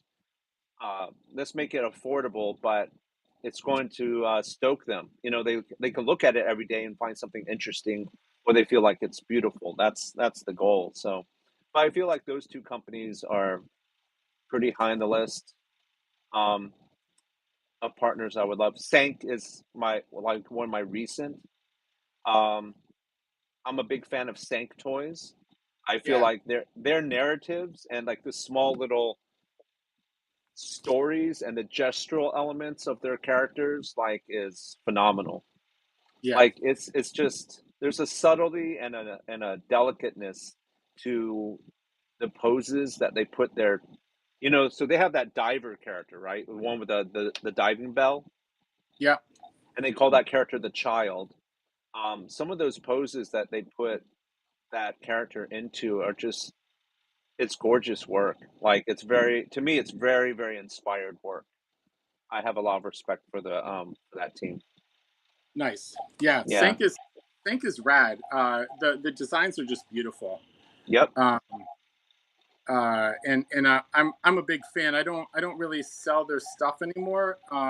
But I love their stuff. Um, so I that's one of my favorites. There's really cool resin work. I mean, it's just like there's just a lot of product. It's like Yeah. a lot. Yeah, they're So they're very they're not only like great at what they do, but they're super prolific, so it's hard to keep yeah. up. Like if you're a Saint collector, you're like, "Oh my goodness." Oh Like my they've goodness! Time to get out the credit card. yeah. Time to get out the credit. Zybot says, "How about resin artists doing mold swaps, pouring your pieces?" Hey, you know what? Uh, Remix it. Like if you find my work so interesting that you're going to take the time to go out and want to try to do your own interpretation, um, or like pouring it, you know, experiment. Like I feel like it's pretty difficult though to like just use paint to customize my pieces because they're already so sculpted. So you can't really add like if you start adding some sort of sculptural elements to it, it's difficult because you've got to really do a ton of very detailed work in order to add to it without obscuring what's already there. But if you're doing like resin castings, and I've been doing a lot of resin casting myself lately, like Oh, it's interesting. you have all the gear at home? Yep. hmm That's awesome. Like I got the pressure pot, the vacuum chambers. Like um, I'm not doing like runs of 300 or anything like that unless it's a super small piece. Yeah, But dude, that the finishing is insane on a high numbers of resin piece. It's just like it's too much. It's crazy, yeah, crazy. I've got an array of like 3D printers over there. Like obviously I'm in my shop right now, but like I've got an array of 3D printers and they help me with like the um, ideation phase. Like Hmm. um, I mean they're a godsend for stuff like symmetry and things like that. But yeah, I'm would like to. But by the way, while you were talking, I was just giving away I have new stickers, so I was just going to give away merch. Awesome A merch. merch. Ah, Congrats. nice job. Good going. Cool. Killer. So Zybot, like you were mentioning the crystal ball, like The only issue you might run across is I know that Kid Robot definitely like has an eye on the scene and things like that, and because of contractual stuff, they're just they don't want like the whole scene to be flooded with like uh resin dunnies and things like that. But like I feel like from an experimental standpoint, yeah, like the crystal ball is great. The only thing you have to watch for is like the refraction on a small one, even more so on a big one, like an 8 inch. Like one, it's a lot of resin. Two, whatever you double cast inside is going to start ballooning out. So if you had like a female face or a human face in there, once you double cast it inside the big crystal ball, it's going to blow out because the curvature of the resin is going to make it balloon out. So that's something that I take into account. I actually make things a little bit smaller to compensate for what I know is going to be ballooned out later, if that makes sense. Do we want to do another pin? Yeah, let's do it. So we've given away 3 so far, and we got 3 more to go. Let's do the eye. The eye pin. Okay, let me set it up. Uh, Live on J time, emit no evil. And this B. was like an anodized black. So when you look at it, like you have to sort of it gets hit by the light, and then you can see all the detail and everything. But it's raised. It's got all the detail like scribed in and everything. But this is another in the series where I want it to be like presentational, because we're not always in our little nerd caves, you know, talking about toys and everything. Sometimes we go out, and when you go out, like I feel like this is something that you can wear without um, being too nerdy, but still like be subversive a little bit. Pin. Gibby is running everybody, so please follow myself to enter, and please follow J RYU also, because J RYU is new here, and Thank you for the be, follows as well. be following him there. And make sure you enter. All you gotta do is hit a button down there and get free stuff. So get your maybe get your first J RYU piece in your collection. So Thank like you. what's next for you? What is Uh, I mean, like I know you have, you got the metal Dunny coming with Kid Robot, and that's, but like what's next for you? Do you have a direction you feel like go? I guess that would be like, do you feel like sharing, what's happening in the background there, you know? I'm always working on commissions. I'm always working on personal projects, because I have been like consolidating and offering things direct in the last year or so, right? Directly from myself to collectors. That's why I'm actually also on this platform is I wanted to see what it was like and diversify the ways that people can uh, contact me, chop it up. I'm always happy, to sit there and share knowledge and talk about like not only the artistic stuff, but like the business side as well. In terms of projects, I've got a bunch of shows lined up, and Rain says, "What's my time on commissions?" It's about a year, like out. Kersey. Is Percy, that good. C a is that a hard C or a soft C? Is that a grimace or grimace? It's got Kerchi? to be got to be a it's got to be a soft C second and a hard C first, right? Italian. Yeah. Yeah. Oh, Kersey. Oh, Kersey. Yeah. We were wrong. It's like grimace. Tico wants to know if you're doing any big events like DesignerCon. I will be at DesignerCon this year. If everyone is familiar with DesignerCon, like they are going to be having the event in December this year in Anaheim. Um, but if you guys do make it out here, it is the week before Christmas, so it's a little bit of an awkward time. But I'd love to see you. Yeah, come by the booth. I usually share the booth with John Paul Kaiser, my big silverback gorilla friend from England. Um, One of the sweetest guys out there, super nice. Like, love that guy. Yeah, But he's the jam. yeah, um, but yeah, decon. And I don't usually do a lot of the bigger cons like New York Comic Con or San Diego Comic Con anymore, just because it's so crazy, you know. But Benny, like, you know, we make it out to New York Comic Con for next year. Yeah, you might see me at Benny's booth. Just if you Absolutely. do, come by, say hello, chop it up. We'll go get some falafel and shimmels down over on Houston. I miss New York, man. The food there, like, if you guys don't know, I'm a huge foodie. Both myself and my girlfriend are huge foodies, and New York is one of my absolute favorite places to go for food.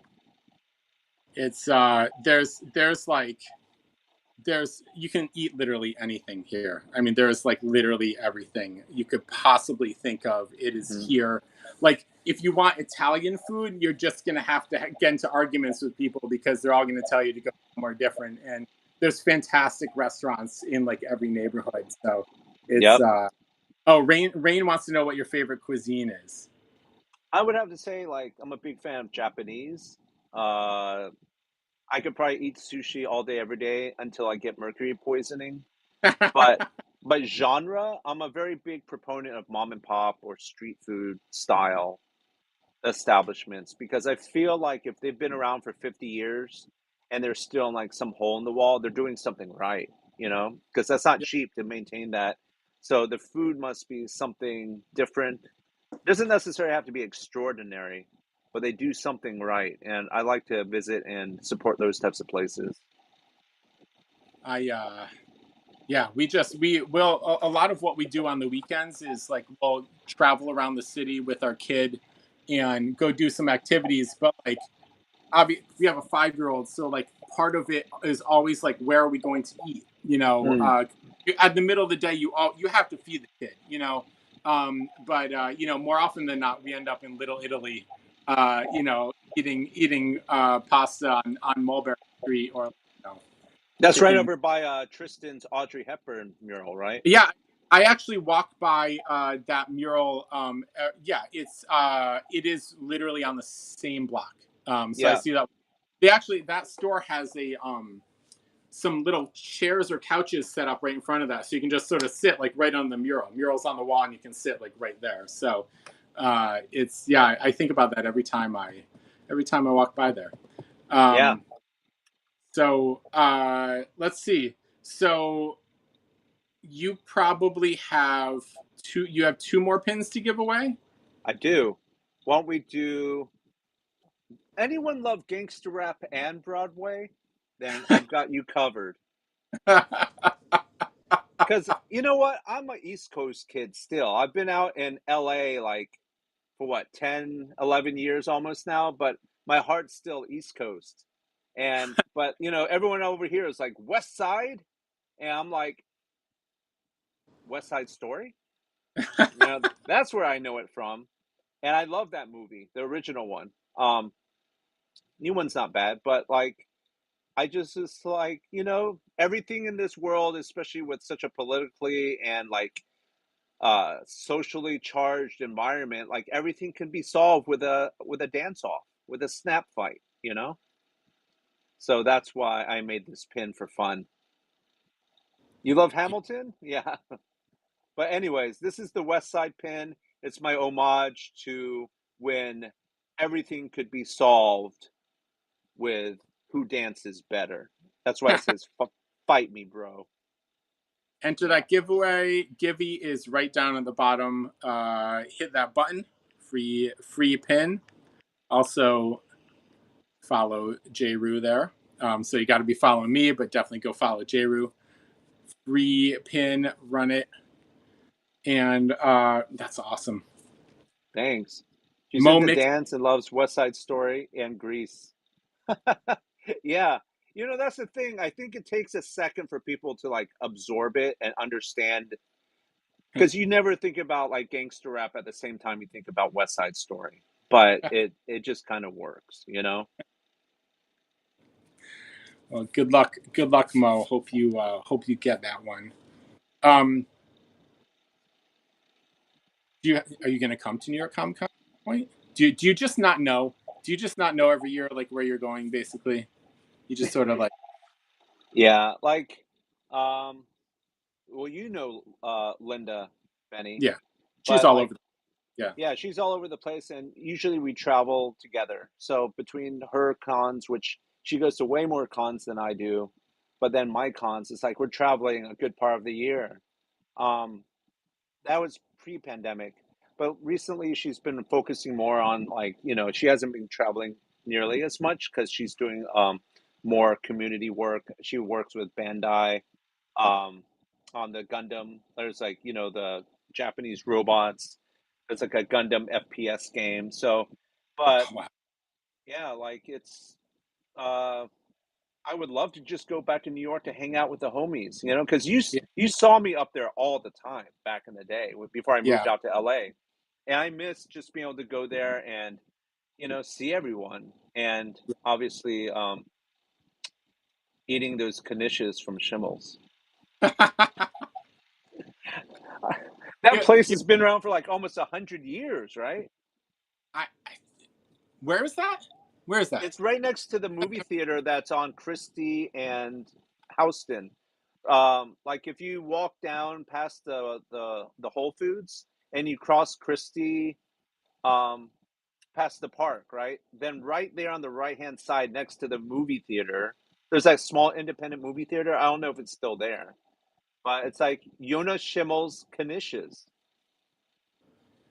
Don't make I, me educate you, son, on New York. I think I'm more of a fan of Knishes than Stephanie is. Honestly, I think that would be more snack food for me than her. I think so. I yeah. By the way, but he did sun me. Yeah, he's. It's okay. It's okay. He gets a pass. I am older than I am older than Benny. He looks younger, So but he's older. So let's just. yeah, um, you are going to be. When was the last time you were in New York? it's probably pre-pandemic. I think I was last there in 2018 or 19. You are going to be shocked at what is near the Javits Center now. There is a giant luxury mall with all kinds of food options in there, a steakhouse at the top, like Spanish food down in the bottom, like a whole like Spanish market. You Is know, this by the that big? When I was there, they had just opened that big funnel looking yeah, thing. it's right there, right next to that. It's the craziest thing. So like it went from that area went from having nothing, like the best food there was like on 10th Avenue was the McDonald's, and Yeah. now there's like massive luxury buildings, all kinds of restaurants, like a mall. There's a mall that's so big that you can buy a car inside of it. They have like a Genesis store. It's like What? sponsored by Genesis, the car company. Yeah, there's like Hudson Yards. Yeah, thank you, Izzy. Um, so I'm drawing the winner, by the way. Nice. It's crazy. It's just crazy. It's super crazy. So there's a lot more. Mo! Whoa! Oh my god! Yes. Wow! What? Yeah. That's amazing. Nice job. Rigged. Rigged. We called that into existence, didn't Yes, we? sir. Nice job. That's awesome. I'm gonna sign this one now.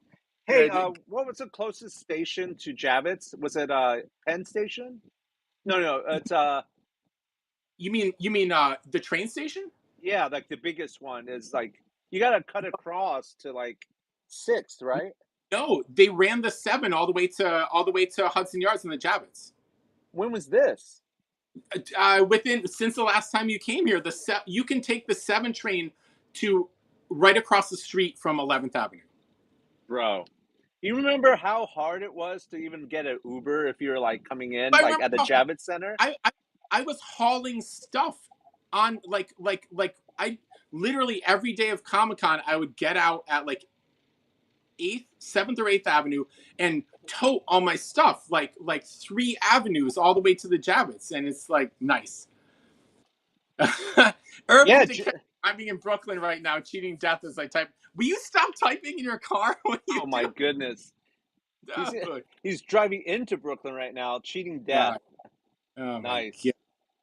Yeah, Killer Whale says I haven't been to NYC since I moved to Jersey 6 years ago. It's totally different on the west side. The Javits Center area is totally different. It's insane. It's like there's so much stuff to eat. Oh yeah. Oh, Mo is actually local to me. He's like Yeah. says there's a Porsche store in the Costa Mesa Mall, so he's a little bit southeast of me. Um, and then you can go to Pop Mart and buy a Porsche. Yeah. Nice. Wow. Yeah. Yeah. The Pop Mart store here in New York is right by the World Trade Center. There's a big mall underneath the Oculus, and it's right in there. Mo has a Pop Mart sponsored Porsche. Nice. That'd be awesome. Um, Sweet. Does anyone else want to ask any other questions? Because we got one more givey, and then I think I'm actually going to reward people in here maybe by doing one givey here myself after your pin. Um, Any so collabs with other artists? I'm working at a collab right now, actually, with Sank. oh, you are working with Sync. Yeah. Oh, okay. I thought that was like a maybe thing. That's sweet, man. That's Well, I mean, that's the thing is you have ideas. It's like if you and I wanted to work together, we're like, well, what can we do that we can create something that is going to be viable? Because if we wanted to make something and have it out like next month, we could, right? yeah, But would it be good? Don't think probably so. No, probably probably not. it'd be probably a little half baked. Yeah, and that's one thing that I'm not the most prolific of artists, but I do feel like when I do get the opportunity to create something, I want to create something that is, you know, well thought out, has a narrative that people can spend years looking at because they're spending hard-earned money on this stuff. If it speaks to them, I'm not just like saying, well, because I feel like I haven't had anything new, I need to put something new out just so that, I can feel less like anxious about it, right? I'm very much like I need to release things when it's ready. Yeah, Um, and sometimes artists have to learn that, you know. You can't just yeah. keep on putting out stuff, putting out stuff, putting out stuff, and over time you just kind of burn yourself out. Mental I health is very important as well. Urban Decay. Thank you for Thank that you so purchase. much, Urban Decay. Um, He I, bought that while driving on the west side going into oh my Brooklyn. lord, that's so not cool. But thank you for the purchase. I really appreciate it. I'm gonna pin just for everyone's ease of locating because I have a lot of products up there now. I'm gonna pin the pewter edition. I have the Urban Decay. All of the It's a Fad Dunnys are signed by Jesse. So pre-signed everything I have. So Here, hold on uh, a second, Benny. I'm gonna grab something. I'll show you like something that I've been working on here.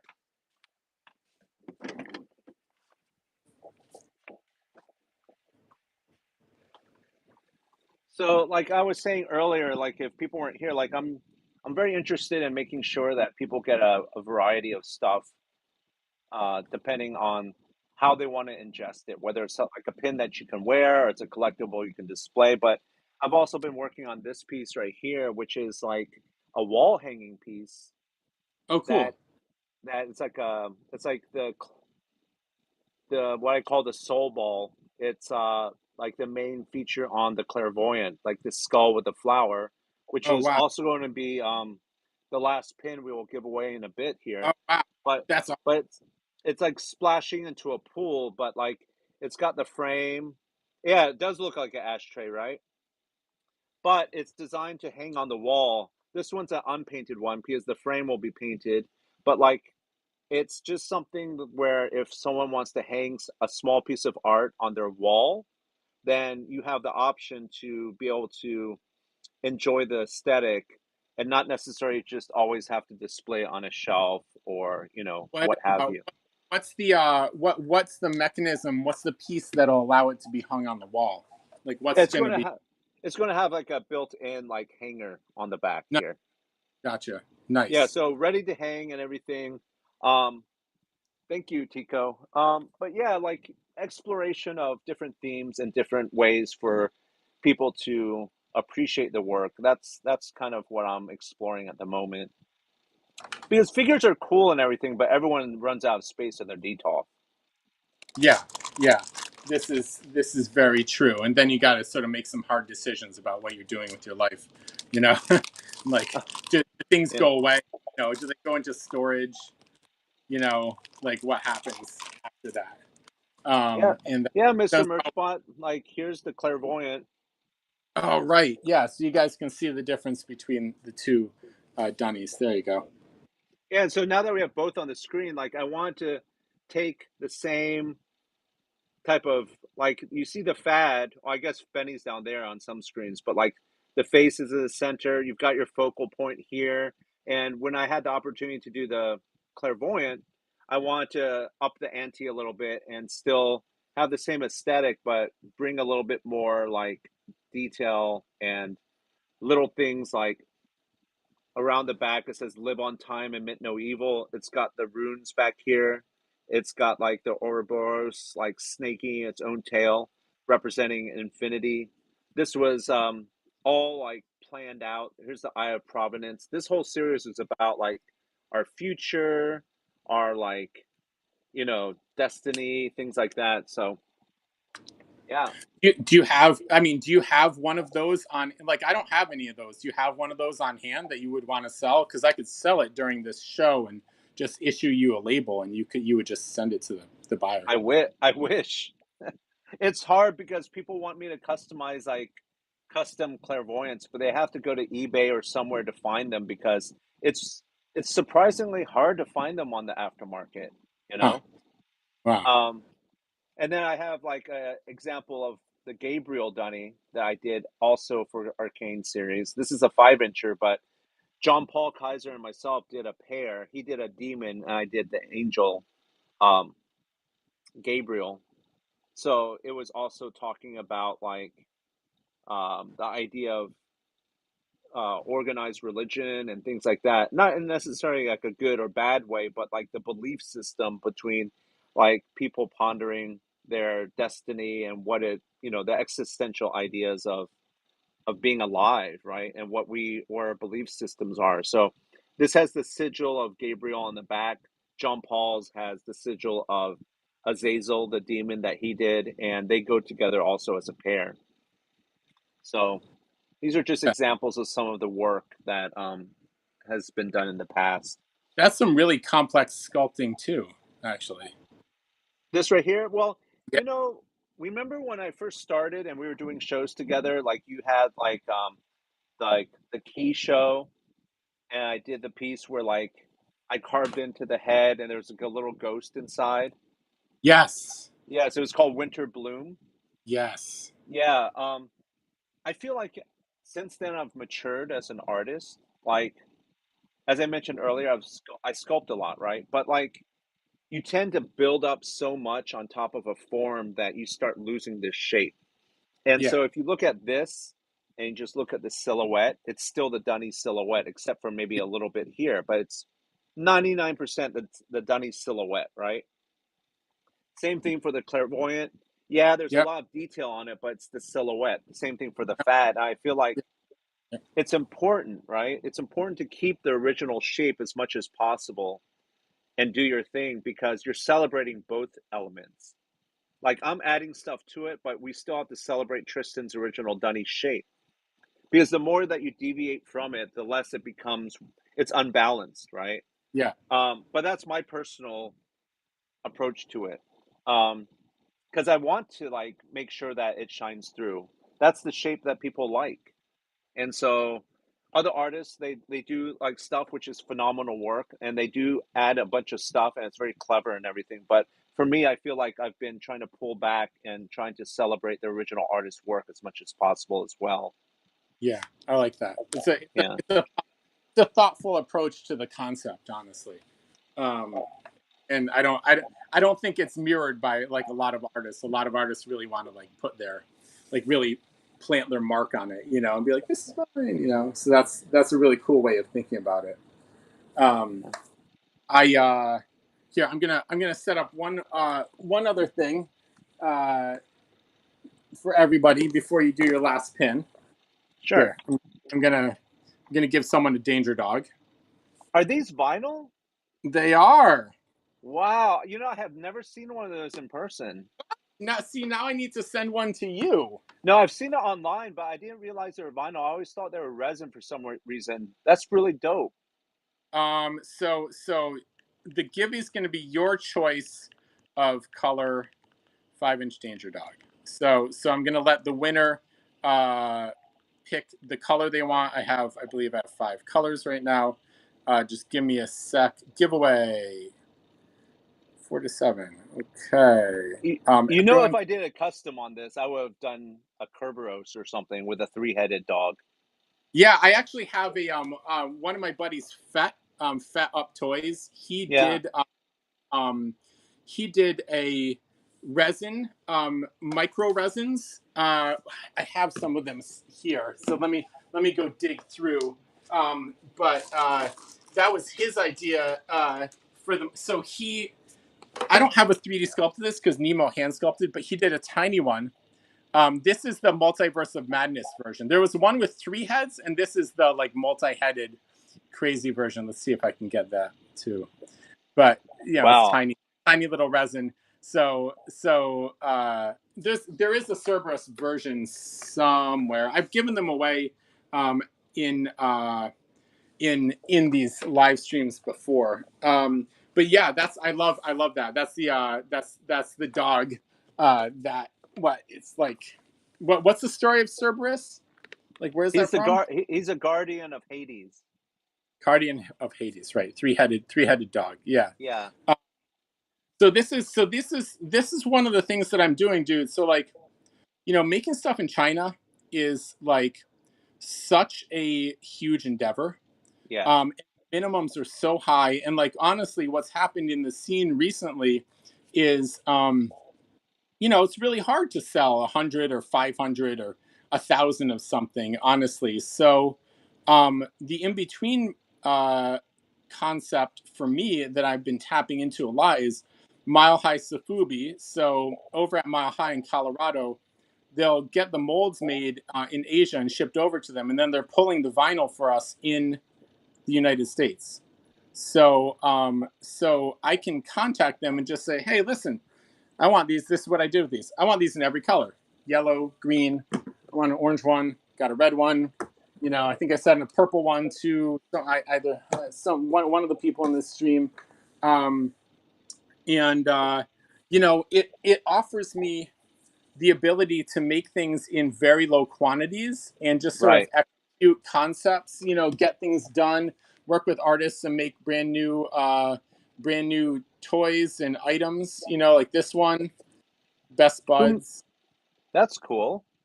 Also made in the USA, also vinyl, soft vinyl. And it's really useful for me to just get things out. These are same thing with this. This is a minifigure. So this is marbled. So it's 2 different colors of vinyl, no paint, just a little vinyl figure. Oh, that's interesting. With the plug, it was on the bottom, the porthole. So that's like a one piece. This is Safubi style soft vinyl pulling. So I can have the plugs filled, but for the small figures I don't do that. Right. The big figures, the holes are in here and they're hidden. Right.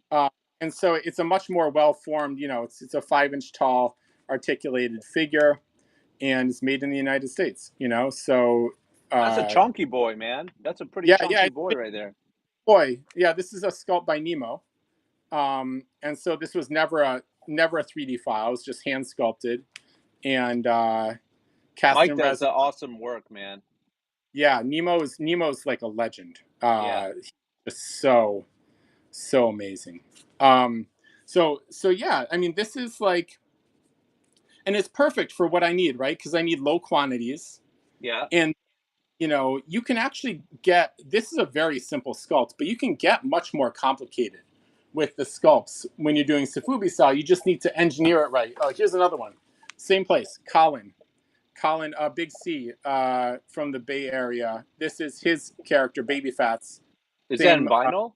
Oh, okay. yeah, same thing, same place, and you know, this is a really good move for him because he can just make Baby Fats in like any quantity, any color, like anything. You know, like paint it, have it for shows, like get marbled versions made. I mean, there's just, you know, the sky's the limit. You know.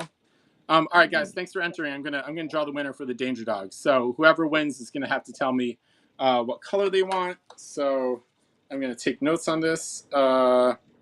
Danger, Gibby. Oh, Zybot! Zybot. Oh my god! Congrats, buddy. So good job. Hey, you got to tell me what color you want. You can have red, orange, yellow, green, or blue, or turquoise. Just pick one. So Zybot, thank you, Zybot. Zybot is making his own toys. Zybot, you should dox yourself for Jesse, so he knows who you are. Who is Zybot? Do I know Zybot? Yeah, you probably know of him. Okay. Have you heard of TNT Plastic? I have. Yeah. Very yes. nice to meet you over whatnot. Yeah. Sweet. And do we want to do? Oh, he says he met you at DCon with John. That's right. Yeah. Awesome. Well, it's good to see you here. Like your profile photo is very exact to how I remember you. Do you want to do that last pin now that we're at 2 let's do it. Cool. So the All last pin is for the what's Death the name Blossom. what is Death it? Blossom? Death Blossom. Yeah. Cool. Got it. Okay. And you want to tell us about that? Yeah, so this was the design obviously is from the Clairvoyant, but I wanted to take the imagery of the skull emanating from the flower because to me it represents like the cyclical nature of life. You know, from life comes death and then it repeats, right? And this is a little bit edgy, but still presentable if you ever have to go to your corporate business like Christmas dinner or something. But yeah, and it's fully sculpted. It's not just like scribed. Like these are like 2D, right? But this one is actually it's got texture and it's a very shallow sculpt to try to convey like the petals of the flower and everything. So this is actually one of my newer pins, and yeah, I hope whoever wins it enjoys it and rocks it. So You gotta go follow me. There you go, Raymundo. Thank you. Follow me and then hit that entry down at the bottom, and actually make sure. Oh, Zybot, you just added a pic. Good job. Good job. Yeah, you're flying under the radar here. Go follow J RYU also. All of you who have entered this Gibby should be following Jesse. I just pinned his handle there. thank you, Rain. Yeah, like my social is usually J RYU Art, JRYUART. That's where you can find me on Instagram, Twitter. And so if you follow me there, it's like, but maybe I'll send a bunch of these to Benny, and then you guys can get some of these pins from Benny. Yeah, So I mean, I could totally get some of these and just like put them up right in the I mean that makes sense to me, like sort of like offering the things that have been in past shows just in like buy it nows right here and whatnot, like sort of totally makes sense. So like maybe as you're shipping out these pins to the winners of the Gibbies, you can also put a little package in the mail to me, yep. and so I can offer these. Thank Rain you so says, much, Rain. "Rad, awesome." Yeah. Oh, Stelbert, thank you. You're following me too, so get your entry in there. Thank you, Mama Sneak. Thank you for joining us. Follow me and get an entry in there, and Wow. What a I cool will. community, man. Yeah, Yeah. See, everyone in here knows each other. So it's like, like the thing I'm trying to do here is like there are so many um sellers of on whatnot bear bricks and Mm, Funko Pops, right? And so right. those are really popular categories of streams here. And I think all of those people collectively are like they're really interested in designer toys. They just kind of quite don't know what's out there or who to follow or like what's going on. Like you and I are way more plugged into that. And so like what I'm trying to do is I'm trying to onboard all of those people. Like I even went out and got some bear bricks of my own to and I've actually had Funko Pops on 2 shows ago, just some stuff I found in the warehouse. So like I want to make sure that there's like an entry point to designer toys, and then there's like a reason for them to like explore it with me, so I can tell more stories and interview more people and offer more different products. And they're like, oh, that's cool, that's cool, that's cool. Like, oh, there's only 10 of those, there's only one of those, like cool, like let me grab that. Yeah, Killer Whale says that the designer toy category used to be awesome, now it's all bear bricks. Yeah, well, I'm working on that. Yeah, Rain says we're working on getting a super plastic category. Super plastic has been super popular on this platform. I think partially because they are offering the blind box products, and they're just super active in all kinds of different outreach in ways that like other companies just don't have the resources to do. So one of the things that we did with Super Plastic a few weeks ago, Jesse, is they organized a raid day, which was a day intended to show how popular the Super Plastic products are on Whatnot. So for like 8 hours straight, it was like shows like mine talking about the Super Plastic products and showing them and selling them. And then a raid is when instead of ending your show, you send all of your followers to the next person who's starting a show right when you're ending yours. So it's Like a really good Twitch. way. Like yeah, so it's a really cool thing to do, and it's easy to organize. And they organize the whole thing, and I was in there in the beginning, I guess, of the day, and then it just went progressively on. You could watch all day, like super plastic, super plastic, super plastic, and a lot of the really popular things to do would be opening the blind boxes and like selling them, auctioning them. Dagos, thank you, nice job, nice job. Oh, Rain, Congratulations. another one is coming. Rain, another raid is coming, because that's awesome. Mo says this community got me out of a dark place. We're here for each other. We just happen to also love designer toys and meeting awesome artists. Yeah, Mo, you got friends here. So, I also I work from home, so I get real lonely. Because I've been working by myself for 18 years. So like being able to interact with you guys is really helpful for my mental state, honestly. Like I work really hard to get these shows organized, and then afterwards shipping everything out really quickly. But I love doing the shows because I finally feel like I have a tribe. And when you work alone at home, it's it's really hard to conjure that feeling of like I'm a part of something, because like I am a part of something. I'm part of the community.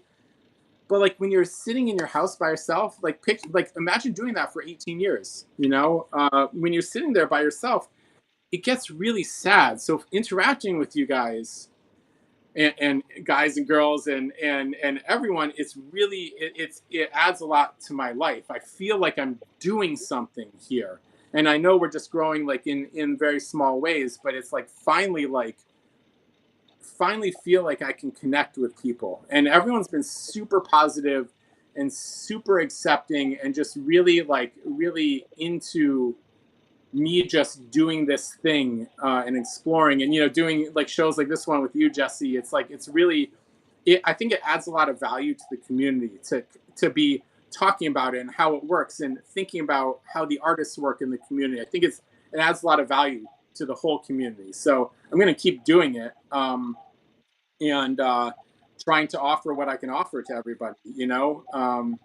Well, You know, people don't really talk about mental health that much yeah, because as you get older, Society wants to believe that you're more adjusted, you're more capable, you've got your stuff together, right?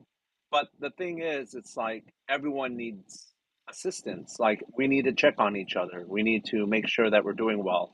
The art is what brought us together, but at the end of the day, the friendships and the communication, just making sure that you take the time, you say hello, you check in on someone. Um, Obviously, a lot of people that might not be from the designer toy scene here, they might have heard like we've lost like of a lot of people in a very short Uh, time recently. it's been many this even just this year. It's been Yeah, crazy. it's just been like gut punch after gut punch after gut punch, and now is the time where we have to lean on each other. I mean, I'll tell you this much right now, like there's 1,000, 10,000 more ideas I have in my head of things that could come in the future, but none of them are as important as making sure that the people that I work alongside, the collectors, the artists, everyone is, it's a symbiotic relationship. It's not like parasitic, right? It's not like I make stuff and then people just like sit there and just take, it's not like that because without collectors, artists wouldn't be able to create more things, right? Without retailers, the artists wouldn't have a way to sell them. Without producers, you wouldn't have a way to easily make them instead of slaving away, you know, hours upon hours trying to get this in a way that's presentable to the collectors. It's very cyclical. It's like all the people here that started collecting with Funko, like there's like this perception, right? Like, oh, Funko this, Funko that. I actually really appreciate Funko, and I'll tell you why. Before Funko Pops, people did not feel like it was like the majority of people might have felt like it was not cool to collect or they weren't used to it as an adult. Funkos allowed adults to collect in a way where there was a community and you can commiserate in it. And no longer do we talk about comic book people as nerds. Look at the top 10 movies of all time. They're either fantasy, science fiction, superhero. It's not marginalized. It's not like jocks versus nerds anymore. It's cool. Like this is a viable, valid type of hobby that grown, adjusted adults can participate in. And I really feel like we have a lot to thank Funko for in that regard, because Designer Toys is like the indie band that plays like the small show at a club, and yeah, they do good work, but very few people saw it. And then Funko came around, brought that similar feel, but to the wider audience. And now, like people that started out with Funko can now go sideways. It's not an elevation thing. It's not like Funko is an entry level, then you go to designer toys, then you go to fine art. Some people, if you think that way, then you don't get it. Funko did the legwork to make it accessible, you know? Yeah, And art is subjective. Like for me, Funko's not my favorite aesthetic, but I appreciate the effort and what they tried to do and what they did do for the community. And if it brings people from Funko over to the designer toy like area, it's like when you have like the cliques in school. Hey, yeah, bring that kid from like, the metal head kids over and let's just chop it up because you'll find that you have a lot more in common than you might have like otherwise thought. yeah, um, and that's the thing, it's that sense of community. People like yourself, Benny, and others that take the time to do things like this are imperative for the health and like the proliferance of this scene so everyone can continue to enjoy this as a group, yeah, not just as like, oh well, I'm up here.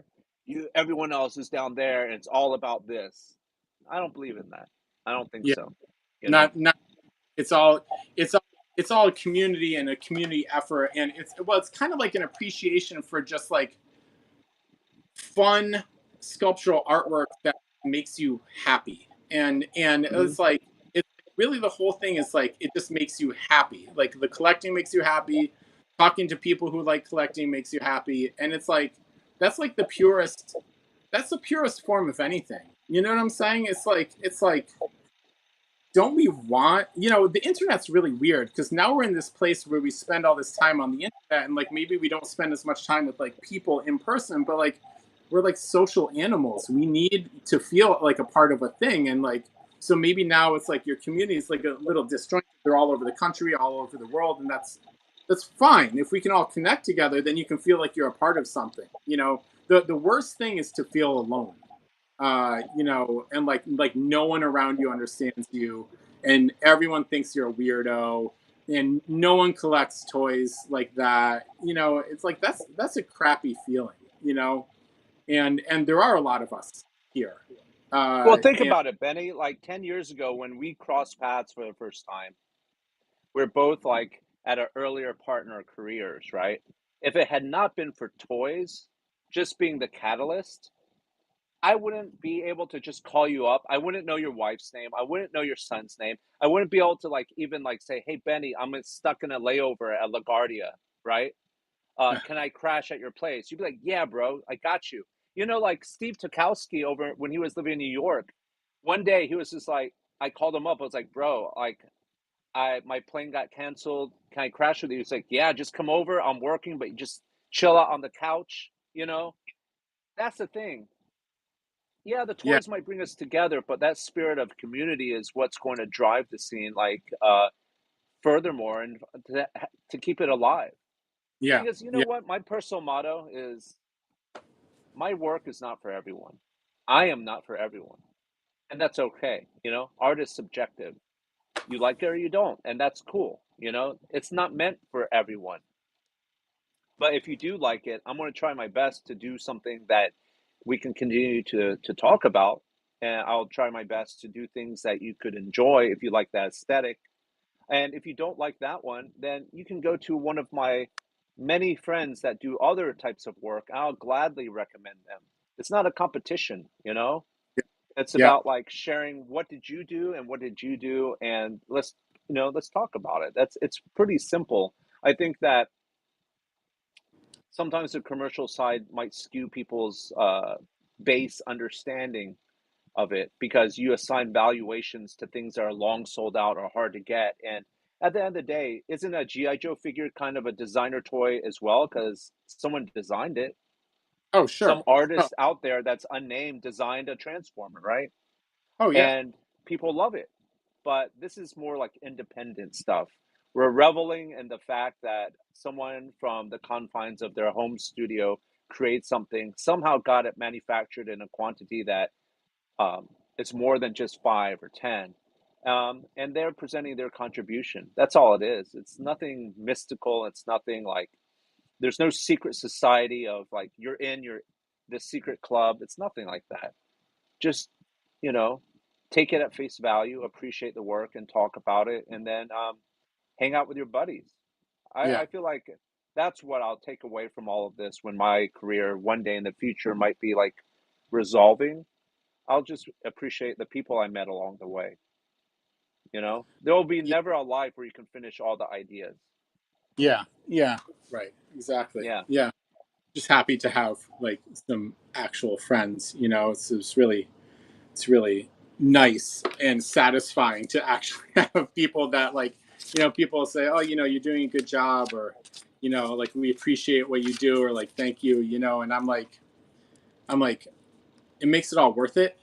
Yep. Because like if I was doing this all for money, like if my whole thing was about making money, I would definitely be picking a different profession, because this is not a really great way to make a ton of money. But the rest of my family's all lawyers, so I would have done that or something like that. But like I'm a creative person. I like this, and this gives me meaning. So like having people appreciate it is really it's sort of really essential for me to continue.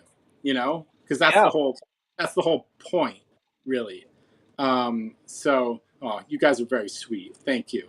You got Yeah. there. No They're one, no one in this scene is trying to make enough money to buy a Ferrari, yeah, right? yeah. I Like mean, if I can take care of my family, if I can yeah, do more art and I can hang out like 9 a.m., West Coast time with my buddy from New York who I haven't seen in a while, and also share that with the people that have taken their valuable time to tune into this. Like, dude, I'm like over 50 now, you know what I'm saying? Like yeah, my colleagues, the people I graduated high school with, they're probably like at their corporate office doing their stuff, and they're really good at what they do and everything. There's nothing wrong with it, but I wouldn't trade this for hardly anything, right? Yeah. Like Yeah. it's a great community. It's a good life. It's a good career because it's fulfilling. That Right. pursuit of that happiness, it doesn't come without risks, but what is there any greater like reason, right, to do something, to put things on the line than to like try to go for like what you really believe in, right? This is not something where like when I retire, I'm gonna take the wife around the world on a cruise. But see, you're already like 65, 70. It's like, you know, I'm trying to like take that type of mentality. It was like, all the things I ever dreamed of as a young child, I'm going to try to do while I'm still viable. And I have the physical ability to do it, the time to be able to do it. And yeah, I might not make as much money as my, like, say, my brother who is a doctor, right? But I'm super stoked, every time I meet someone at Decon, if I Yeah. see you out of the blue at New York Comic Con while we're just passing each other in the lobby, it's the best. Yeah. Yeah. Yep. Yep. Yep. I you know, life is really short, and Hmm. so got to make it. You got to make it. You get one shot at it, unless you believe that you're reincarnated, and then maybe like, but like, don't you want to still take a shot? So it's like, I would be reincarnated as a hawk. that would be That's cool. why. Yeah. Yeah. I would be on a Yeah. hawk in the Andes. No natural predators, flying around, coasting on the wind, you know, sniping little like creatures.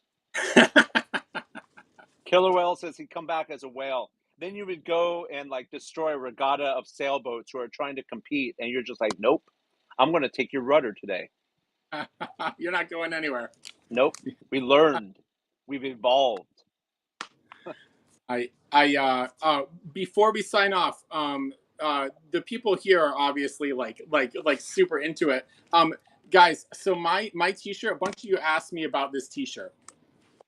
All right, so these are print on demand. So I want to be able to supply to you guys, but what I need to do is place an order, get them printed, and just have them here for you guys to just buy, because Whatnot requires me to ship quickly. So I need the T-shirts on hand. So I need sizes. So just list your sizes, and I just need to take notes really fast. And XL. Just let me know. They'll be about $25. Okay, Zybot, XL, Rain, got you, Rain. Um, and you can always message me after the show if you want to do that before I raid, and then I'm going to go raid all you guys to Sneaks, right? Sneaks Toys. And you can go. I'll go over there and join you guys there. Jesse, Yes, I sir. thank you so much for uh, joining me and telling us more about your life and your work and introducing it to some of these people. I think you definitely have some new fans. I bet you if you go check your followers now, you've got a lot more followers. So I uh, appreciate it. Thank you. that's a really good thing. And I'm there's a lot of really easy things for you to do on Whatnot. Like you could just set up a few pins up there in your buy it now, which would be super easy. And then you don't really have to do that much. Like even if you're not live streaming, they're there in a marketplace for you to sell. But I see.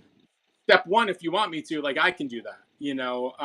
So you'll send me some pins and I'll sell them, and you know get your work out there more.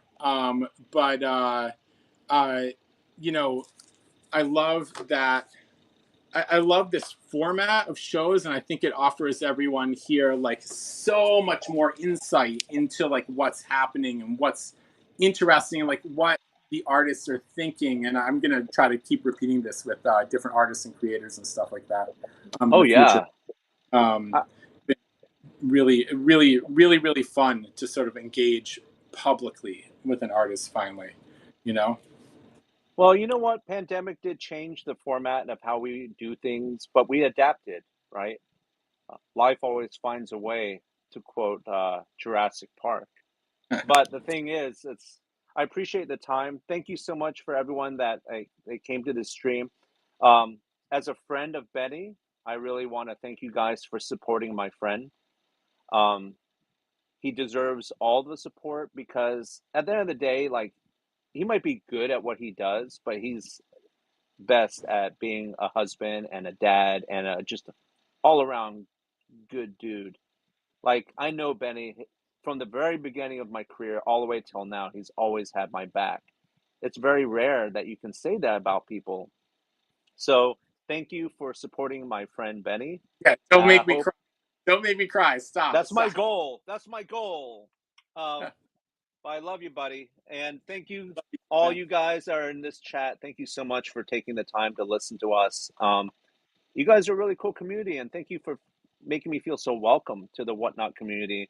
I still have some stuff I have to set up and figure out, but maybe one day I will be on here and I will have my friend Benjamin Klein as a guest as well, and then our screens will be flipped. I'm a rad co-host. Yes, I can. you are.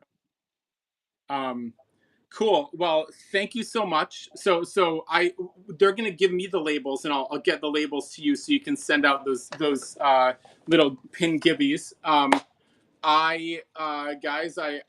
You're probably gonna see Jesse on here more, but thank you so much for joining us. And of course, the best way to support me and Jesse is buy some of those. It's a Fad Dunnys there, which are in our buy it nows, and I will see you guys next week, and maybe we'll even see Jesse. Maybe Jesse will wake up early and put a coffee on and go watch my show because it's morning for him. But Yeah, I have no pants on right now.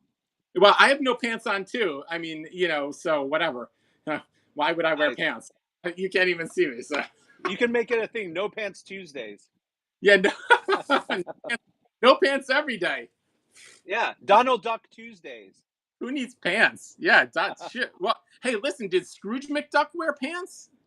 No, but before we let you go, like if anyone ever asks you who is the strongest cartoon character in history, it's got to be Scrooge McDuck because the guy swims through metal. Yeah, He this he is can true. displace metal like it's water. Can the Hulk do that? I don't think so. He can dive into metal like it's nothing. Scrooge McDuck is literally the strongest cartoon character of all time. Some nuggets of wisdom for you. Guys, what? So it's Sneaks Toys I should raid to. All right, okay, cool. All right, well, Jesse, thank you. I'm sure Thanks, I'll talk buddy. soon, and we're gonna go raid Sneaks right now. Thank you, So everyone. Take care. thank you, Jesse, so much. I will catch you real soon. All right, guys. Have a Peace. great day. Take care. Bye.